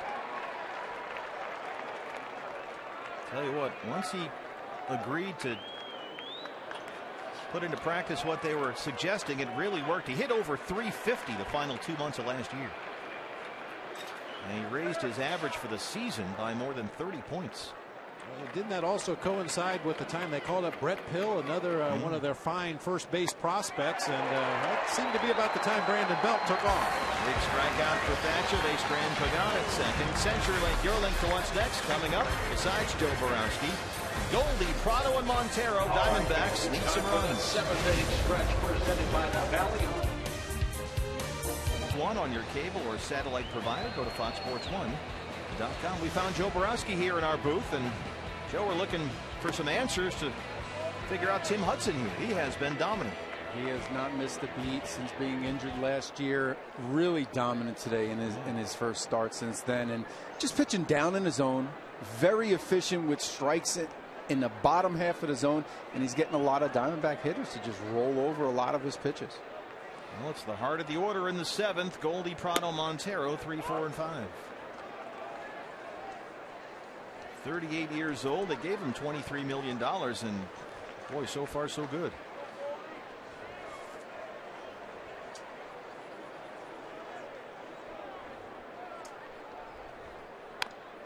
Joe, what's that like for a pitcher to come back? I don't know that you ever had any injuries to your right leg, but being a right-handed pitcher, breaking your right ankle, that's the foot he pushes off of. I can't imagine what that rehab must have been like. Absolutely. And the first thing is you're going to have to test it. And that's the first step that you have to climb over. And just pushing off it, you're going to be a little tentative on it. And that's what could lead to other things. You just got to trust that you rehabbed it enough, they did a good job where you can just push off of it first time out, because you don't want to cause other injuries. You could change your mechanics, you could change your delivery, and now you're doing things that you're not accustomed to, and it could lead to other injuries. But you see, he really has not missed a beat, and that goes as a testament to him on how hard he worked to get back. And this is his first regular season game since injuring that ankle late July when he was with the Atlanta Braves. And there may be subtle differences that I don't notice, but he looks like the same guy he's always been. You know, he hasn't made any kind of an adjustment to favor that right ankle or take some of the pressure off of it. This is the same delivery we've seen from Tim Hudson since he pitched for the A's. Fair ball down the right field line. Goldie takes the turn and heads for second. Paul Goldschmidt, that's his 4th double this season, and he extends his hitting streak to 24 games, the longest active streak in the major leagues. Just the 3rd hit for the Diamondbacks against Tim Hudson. Third baseman. Stays right on that ball. Foul line to foul line power hitter. Those are the most dangerous kind of hitters in the game. Slides into second and keeps the hitting streak alive. 24 now. That ties him with Tony Womack for the 2nd longest streak in Diamondbacks history, and is the longest active streak in the major leagues, carrying over from last season. Again, the record for the D-backs is 30, set by Luis Gonzalez. Prado, ball 1. Martin Prado 0 for 2. He has grounded out and flied out.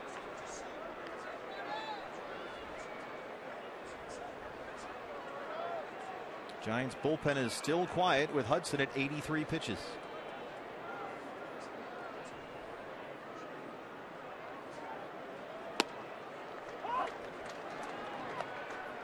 Joe, you ever face a guy that was a teammate a long time, and did it affect the way that you pitched him? Because Prado and Hudson played together for years in Atlanta. Yeah, you're your best scouting report right there, because you watch him day in and day out. You know how other people get him out, and you're like, all right, I know what I'm going to throw when I face you. I know what you can hit. You don't tell everybody, but I watch. I know what you can hit.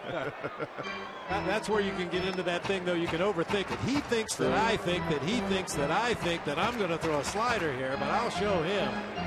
I did that, I remember, with Miguel Cabrera, and I watched him play for an entire year. I played with him, and just an extraordinary hitter. And I got ahead of him 0-2, and I said, I know he's expecting me to throw a slider right here, because he watched me for a whole year. I tried to sneak a fastball by him and almost took my head off. I overthink it too much. Giants bullpen gets cranked up. Now 1-2 to Martin Prado. Right field, Pence makes a nice running catch. Goalie has to stay put. Nice play there by Hunter Pence. That gets behind him. It's an easy run.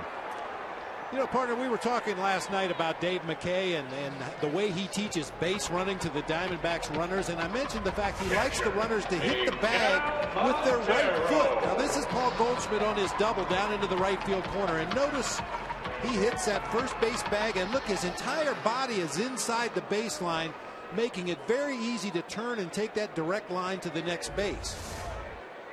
Is it a surprise that Paul Goldschmidt does that right? I was going to say. And you were expecting what exactly? Yeah. It's a great example, and it saves you a step here or there. And as we found out last night, a step is the difference oftentimes. Miguel Montero 0 for 2. Lifts that one high in the air to left. Blanco's under. 2 down. Here's Trumbo.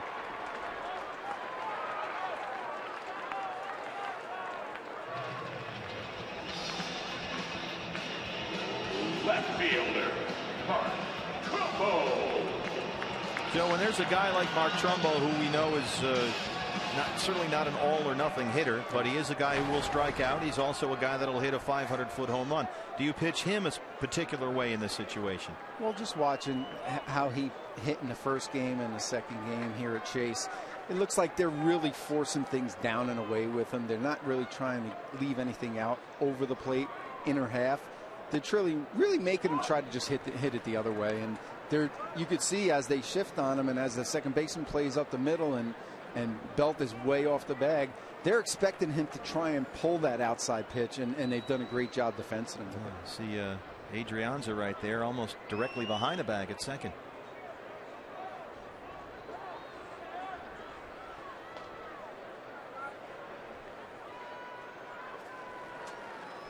J.J. Putz warms up in the Sanderson Ford Diamondback bullpen. Neil Stoudemire Jr. alongside. And notice the relievers are all back into their chairs now. Ooh. He's gotten away with a few of those tonight. There hasn't been many, but he's gotten away with a few. Hung that one on the inside part of the plate. He threw a splitter earlier to Aaron Hill that just kind of fluttered up there in the hitting zone. Aaron fouled it straight back. One more to this guy. It'll be 2-2. Well, when you're pitching as well as he is, a lot of times you might get those ones back. I never got those back. But, you know, Tim's doing a good job of getting that second chance. Well, when you're in command the way Hudson has been tonight, hitters are caught by surprise when you miss your spot that badly.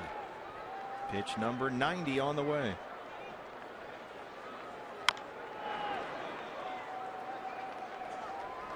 May have noticed Buster Posey slid in on an inside corner, gave that low inside target below the knees off the plate inside, and that's exactly where Hudson threw the ball. Again, we told you earlier that Mark Trumbo has homered against Tim Hudson earlier in his career. Very small sample size.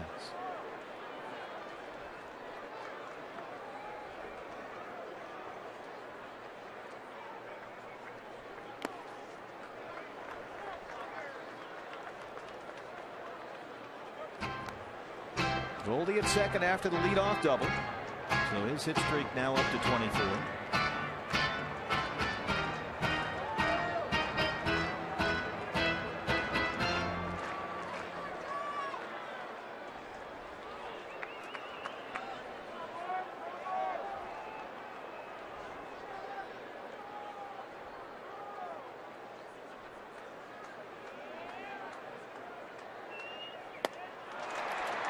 That's 6 strikeouts for Tim Hudson.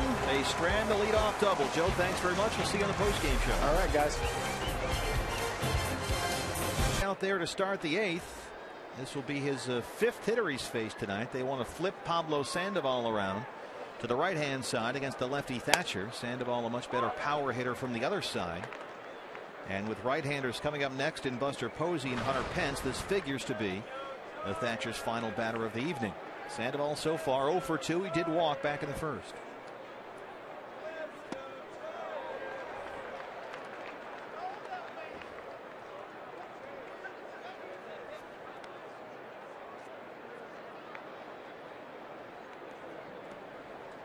Bullpen is still busy for the Diamondbacks. J.J. Putz was loosening up. He's been joined by Oliver Perez, the left-hander. A long night here for Joe Thatcher, but it's worked out matchup-wise.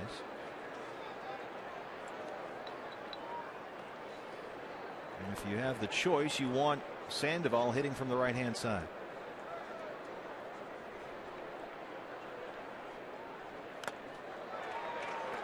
There you go. That's the second strikeout for Thatcher. Buster Posey coming up, and Kirk Gibson at the top step. He signals for J.J. Putz, and that's it for Joe Thatcher. Pitching change at Chase Field. We'll take a break. Diamondbacks trail the Giants 2-0. As both the Coyotes and Suns continue their playoff push. J.J. Putz is on to face Buster Posey. Giants have 5 hits tonight. Posey has 2 of them. He singled in the first and singled in the 6th. Looks at ball 1.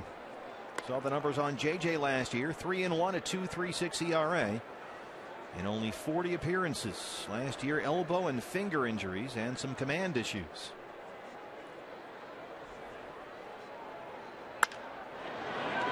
to shortstop, right to Cliff Pennington. One away. Make that 2 outs, pardon me. And here's Hunter Pence. Right fielder. That's what you want. Pence. Quick ground ball, 2 pitches.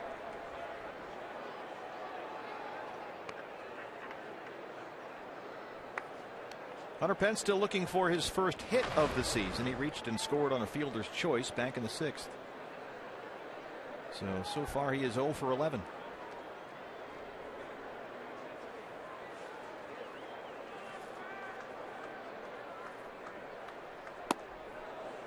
Oh, 1. So JJ, I guess, kind of a bullpen nomad until we get things sorted out back there. Addison Reed is the closer. JJ 77 saves during his first 2 seasons with the D-backs, only 6 last year. High shot for the Prado at third. Nice work by JJ Putz. Couple of quick ground balls, 2 outs on 4 pitches. And we'll head to the home half of the 8th. Diamondbacks trail it 2-0. The 8th inning, holding a 2-0 lead, and Bob, no debate as to who would be our APS Energy All-Star tonight. No question about it. This has been vintage Tim Hudson tonight. Not overpowering with the fastball, but tremendous command of 4 pitches. Throws any of them in any count, and as Joe Borowski said when he was in the booth in the 7th, just everything down, down, down. The only time he's gone up above the belt is by design, just to show some of the D-backs hitters a pitch up high and then right back down there again. Cliff Pennington leads it off. Cliff 0 for 2. He has struck out twice. Pitcher spot is due up next. Chris Owings is in the on-deck circle.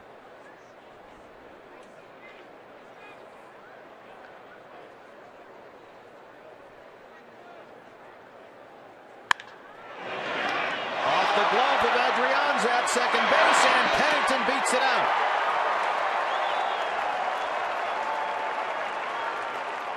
Drifting away from Adrianza right there. He couldn't quite corral it. Still close at first.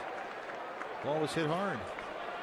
So a lot of times as a hitter, you'll stop. You see the defender in position. You see the ball go into his glove, so you break it down. But yeah, right there, just for a split second.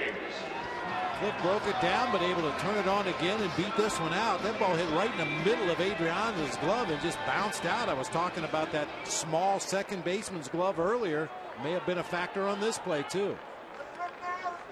And he ruled that an error on A-Ray Adrianza. So the leadoff man aboard. Chris Owings hitting for the pitcher.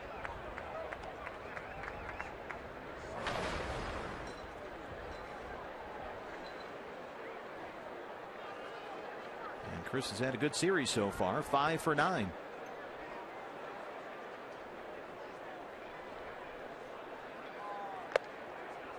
Two and 0.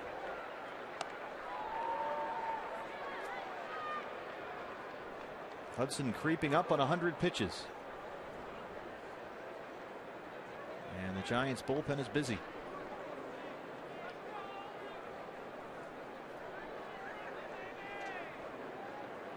Casilla the right-hander. Lopez the lefty looks ready.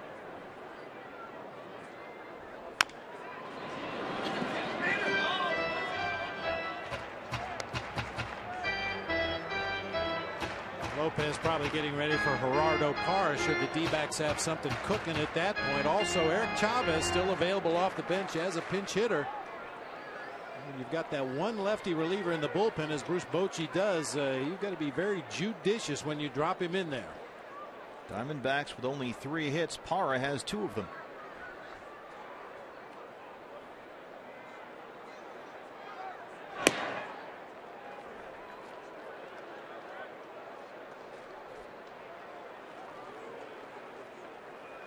The hyphenator, Ryan Rowland Smith, the Aussie.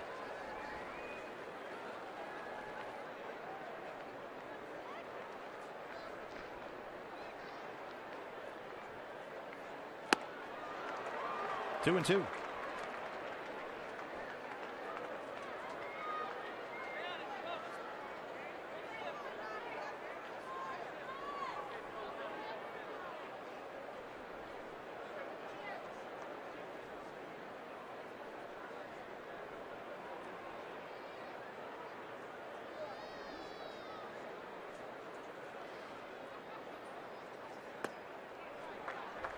That's a good take for any hitter, especially a young hitter like Chris Owings.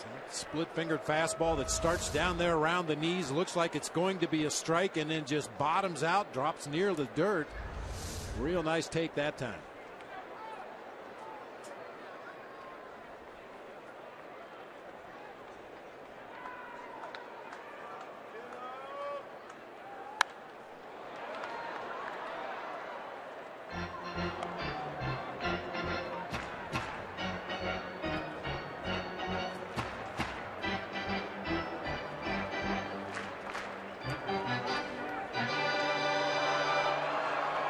An even 100 pitches for Hudson, 71 for strikes. Pennington, the runner at first.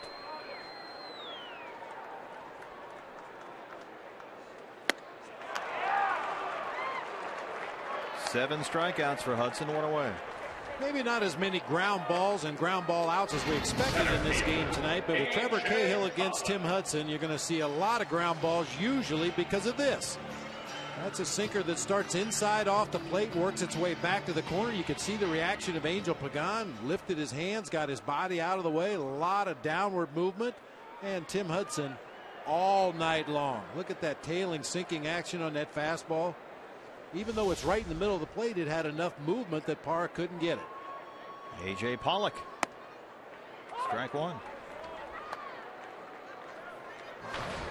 A.J. took over in center field for Tony Campana midway through. He grounded out his first time up.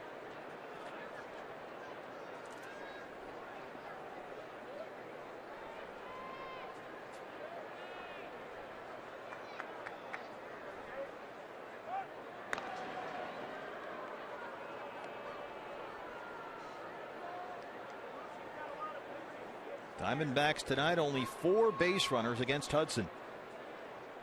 Single and a double by Parra, double by Goldschmidt. Pennington reached on the error to lead off this inning.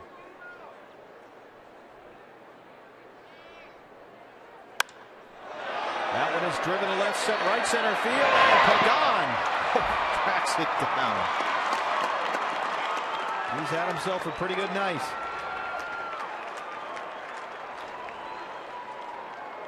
Just hung up there for him.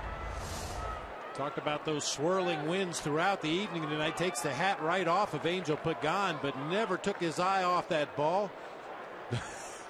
Tim Hudson thought that one was maybe headed for the gap out there in right center, but the speed of Angel Pagan able to run it down. And his night is done. 7 2/3. I've been covering baseball.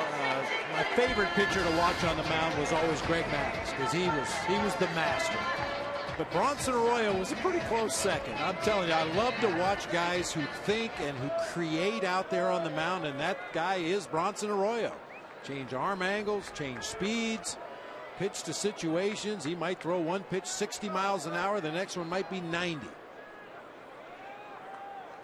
Interesting to see him in his first game at Chase Field as a Diamondback, as Javier Lopez, the left-hander, throws strike one to Gerardo Parra. Parra has 2 of the 3 Diamondbacks hits tonight. He singled in the 4th and doubled in the 6th.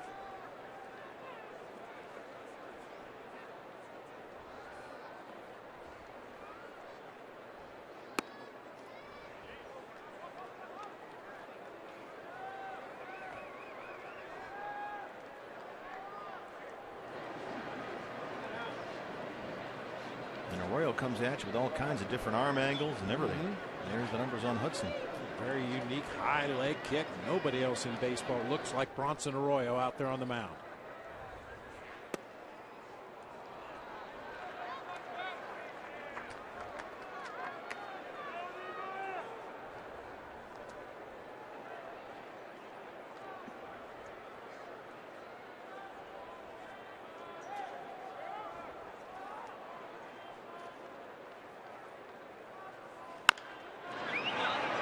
Towards second. Adrianza flips to Crawford for the force on Pennington, and that's the inning. Well, hit to the 9th. Diamondbacks down 2-0 in the major league since 2010. Ryan Rowland-Smith, the Australian left-hander, is on the mound. Last year, a converted starter, moved to the bullpen by the Red Sox. and put up very impressive numbers pitching for the AAA Pawtucket Red Sox, a 1.55 ERA in 37 appearances, and he won a spot on the opening day roster here as he makes his comeback. 2010 he was with Seattle. He made 20 starts, went 1-10 with an ERA near 7, and then entered what he calls the dark years, a 2-year stretch bouncing around the minor leagues, landed on his feet in the Red Sox system last season, had a very good year at AAA, and here he is back in the major leagues at the age of 31. It might be an understatement that he had a good year last year in Pawtucket. 52 in the third innings, gave up only 37 base hits, held the league to a 197 average. Gregor Blanco. It really was quite a story. I mean, Ryan was rolling along at AAA, 52 in a third, 37 hits, and they needed a left-hander. Midway through the season, he was about to get called up and go to the major leagues for the Red Sox, the team that went on to win the World Series. But suddenly he needed an appendectomy. And that was it. He missed his window, he said. So the Red Sox instead had to go outside the organization. They traded for Matt Thornton in what would have been Ryan Rowland-Smith's spot. He would have been on that World Series team after trying to get back to the big leagues for, well, 3 years. But he's made it here this year in Sedona Red, 1-2. Well, tough break for Ryan Rowland-Smith, but the Red Sox loss is the D-backs gain, having that third lefty down there in the bullpen, especially in the National League West with all the dangerous left-handed hitters that we're going to face this year. He's going to be a valuable member of that bullpen. And he's very much like Oliver Perez, a longtime starter, and just recently converted into a lefty specialist reliever. And this is a guy who has come back from the professional brink. He said, "I've dug myself out of the hole." And he's learned over the last couple of years how to deal with pressure and failure. And that's why he thinks he was able to come back and have such a good year last year with the Red Sox organization. From New South Wales, Australia. Center field, right to Pollock.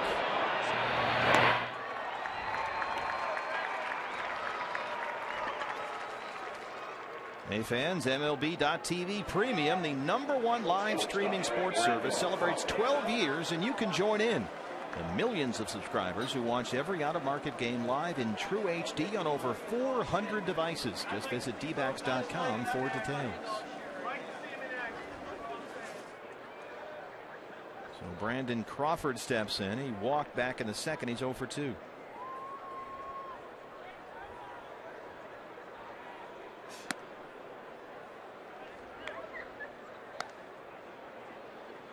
After that 1-10 season in 2010 with Seattle, Rowland-Smith got released. He has since pitched for 3 organizations in 3 seasons, all in AAA: the Astros, the Cubs, and the Red Sox. And last year was the first season in quite some time that he worked exclusively in relief, and that really seemed to make a difference. He kind of found a niche and had excellent numbers at Pawtucket.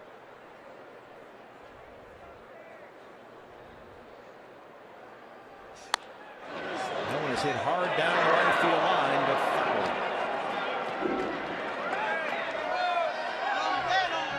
I was looking in the Diamondbacks media guide about Ryan Rowland-Smith. Graduated from Newcastle High School in Hamilton, Australia. He was their baseball player of the year as a 16-year-old and as an 18-year-old. What happened when he was 17? Had an off year, I guess.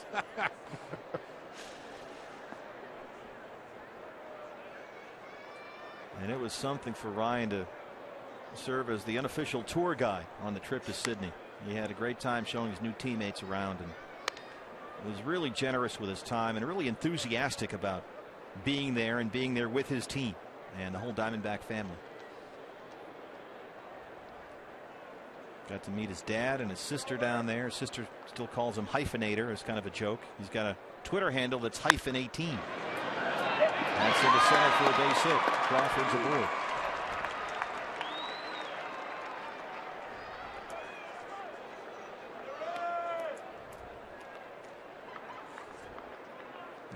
You just root for guys like this. They hang in and they hang in and they hang in, and it pays off.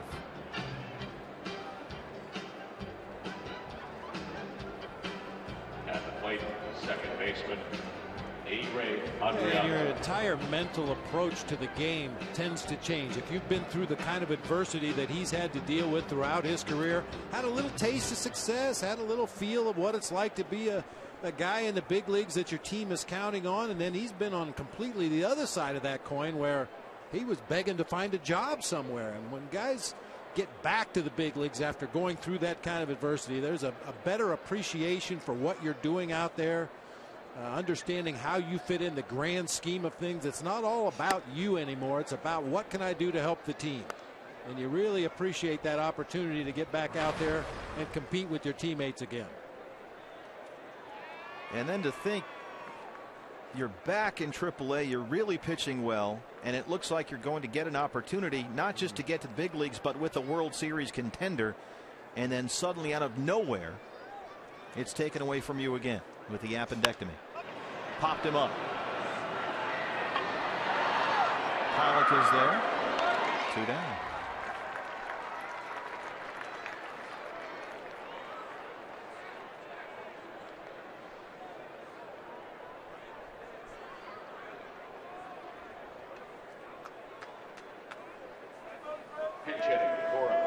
Now we're going to get a look at Brandon Hicks.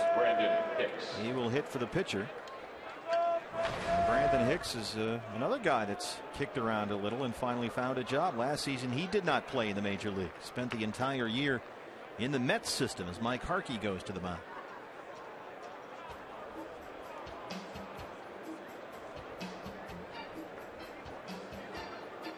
Well, for Hicks, it truly is a guy that won a job in spring training. Went to Giants camp as a non-roster player. Got to play in 24 games, hit nearly .350, had 7 doubles and 3 homers, and earned his way onto this roster. Of course, the injury to Marco Scutaro helped him out a little bit, but as we mentioned in the first game of this series, it's going to kind of be a revolving door out there at second base for Poach unless somebody really steps up and takes charge of the job. Hicks last year, AAA Las Vegas, hit .283 with 11 homers.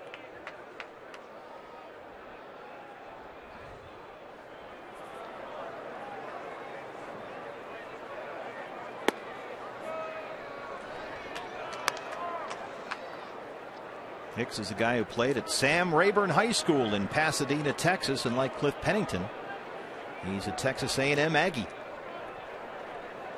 3rd round pick by the Braves in the '07 draft. There's the strike, 1-1.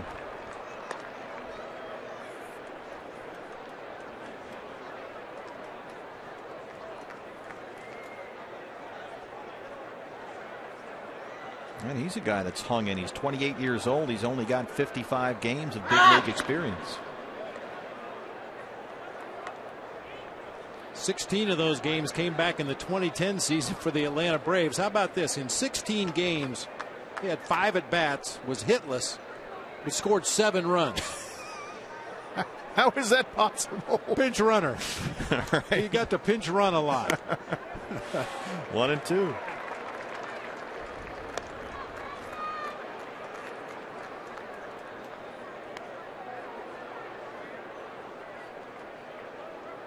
With Atlanta 2010 and 11, a little bit with Oakland in 2012, and the minors last year.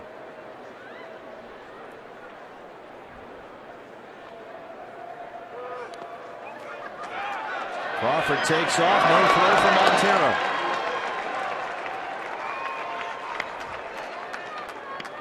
Better safe than sorry at this point.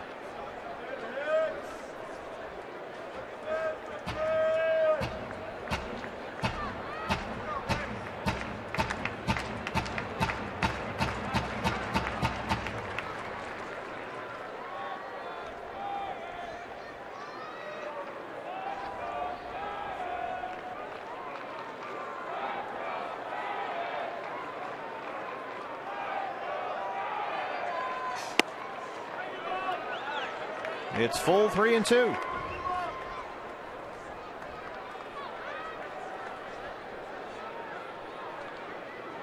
Pagan on deck.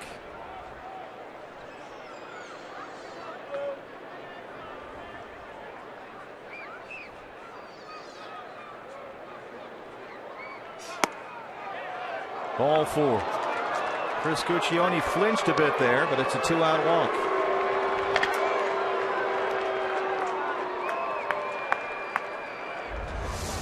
Good pitch, unfortunately not a strike. Just off of that outside corner. You hope to get the batter a little overly aggressive in that full count with the runner in scoring position. Maybe get him to chase that ball, hit it off the end of the bat, but a good take that time by Brandon Hicks to draw the walk. So Crawford at second, Hicks at first, 2 outs. Pagan has singled his last 2 times up. He's got an RBI, he's got a stolen base, and he's got a couple of nice catches in center field. Basically your typical Pagan night.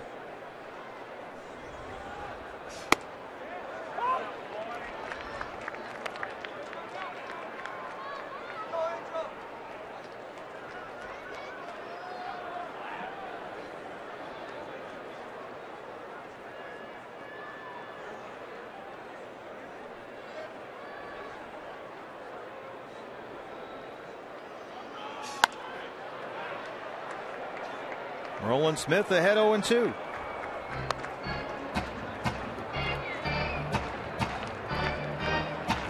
Ryan's a big guy out there, 6'3", 240.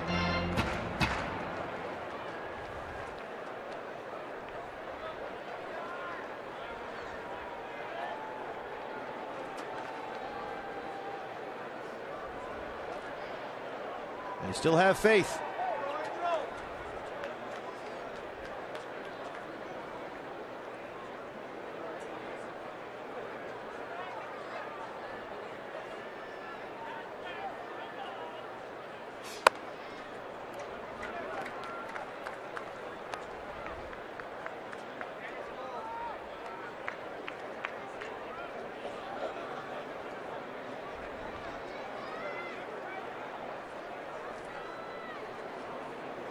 Break up the Astros, huh?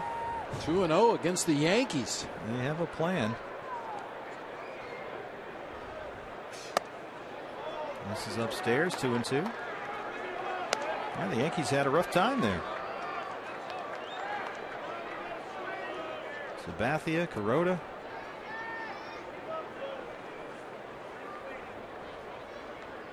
Mark Burley with 11 punch outs in 8 2/3 tonight. The first time in almost 9 years that he's reached double digits in strikeouts. Talk about somebody pitching to early contact.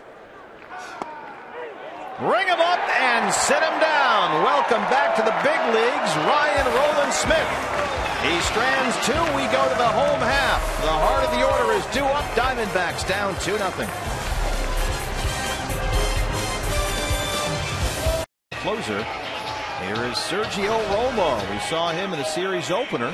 He came on to work the ninth and gave up a home run to Miguel Montero. A single to Chris Owings and then worked himself out of trouble. And he's on here trying to close out a 2-0 lead. He'll work to Aaron Hill, Paul Goldschmidt, and Martin Prado, 2, 3, and 4. Another guy that probably doesn't fit the profile as a big league closer. Doesn't throw particularly hard. He'll throw as many sliders as he throws fastballs, but usually has tremendous control, with the exception of that slider he hung to Miguel Montero. Yeah, that was a belt high hanging nothing ball, and Mickey didn't miss it. Aaron Hill 0 for 3, struck out twice.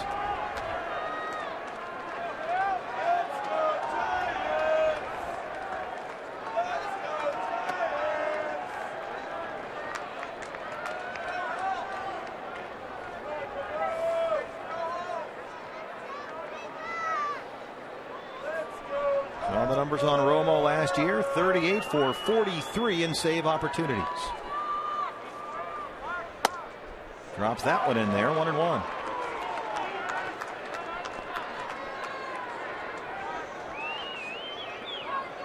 Aaron, no luck so far with the Giants closer.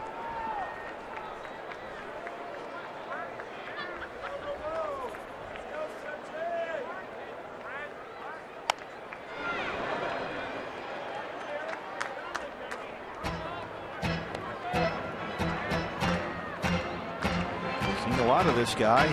He's got an ERA under 1 and 6 saves. Unfortunately, saw way too much of Sergio Romo last year. Got I'll tell you what, though, in the early going, his slider is not the same as it was last year. He's thrown some cement mixers up there that haven't really taken the break. Some of them have been very flat in the middle of the hitting zone. Better one that time, trying to lead Aaron Hill off of that outside corner. But that slider was his go-to pitch last year. He would throw it in any count. He'd throw it on both sides of the plate. Really had ultimate confidence in that pitch.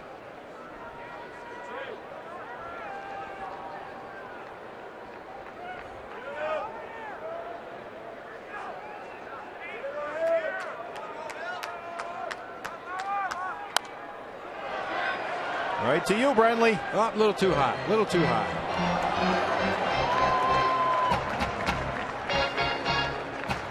Our tower up here doesn't get buzzed too often. Usually they go to the governor next to us. Where there's no chance of it being caught. Well, not with Candiotti asleep at the wheel. There is Leo Gilmartin on the far left of your picture, hovering over Candy and the governor. Don't forget Diamond Talk on 98.7 after the game. 2-2. Just missed inside. It's full. Boy, you see Buster Posey holding that pitch out there for a long time, giving Chris Guccione a good look at what he thought was a strike.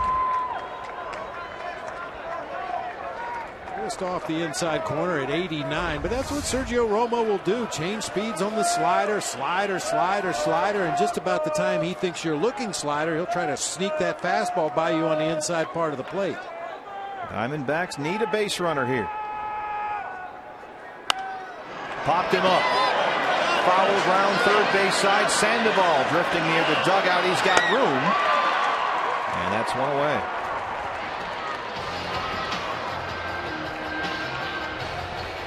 First baseman, Here's Goldie. Goldschmidt. Paul Goldschmidt has one of the 3 Diamondback hits tonight. He doubled his last time up, extending his hit streak to 24 games. And we showed you the numbers for Romo against the D-backs last season. Goldie was the one D-back hitter that seemed to have him figured out. 4 for 8. He singled in his last 2 at-bats against Romo. Of course, Goldie's got just about everybody figured out. Here are the numbers.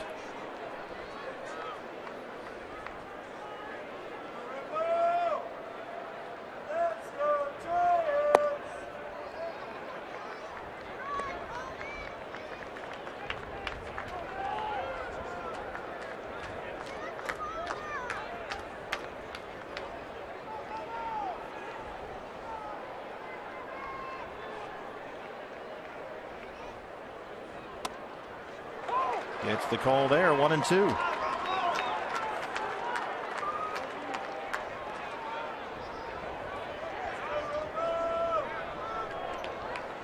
Little sprinkles coming down now. It was raining on the drive in this afternoon.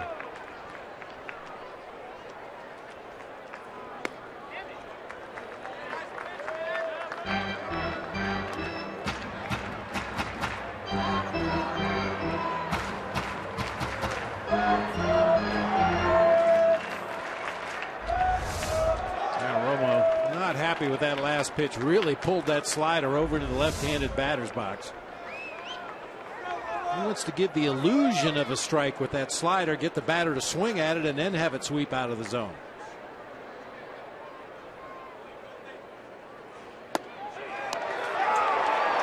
He got him and he knew it. 2 down.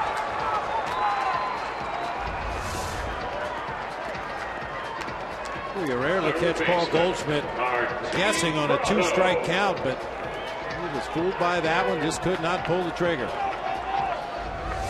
So it's up to Martin Prado. Prado 0 for 3.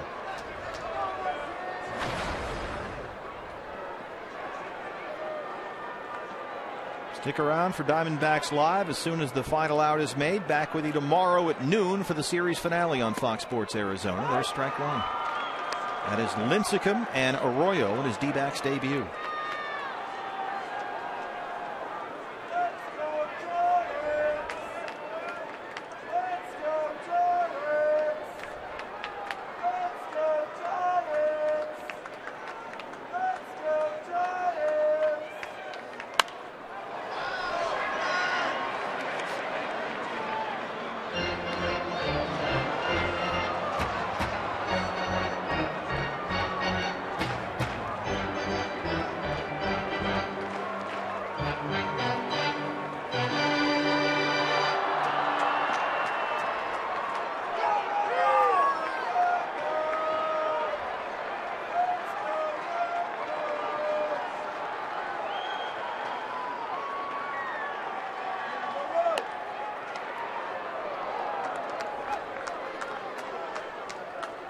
Colorado off to a 3-for-20 start to the year after hitting almost 500 during the Cactus League.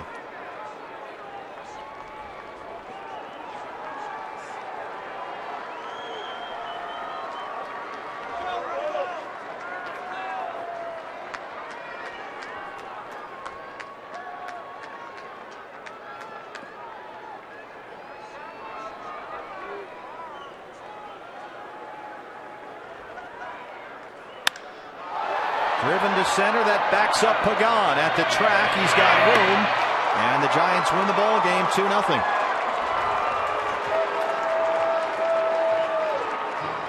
Second save of the series for Sergio Romo, and the Diamondbacks, with only 4 base runners all night long, they did not get a base runner past second base tonight, as Tim Hudson was absolutely outstanding. Unfortunately, over the course of a long baseball season, you're going to have games like this where you just run into an absolute buzzsaw. And Tim Hudson was as good as I've seen him in a long time tonight. D-backs offense just didn't have much of a chance. Well, stay tuned for more Bob Brenly's thoughts on Diamondbacks.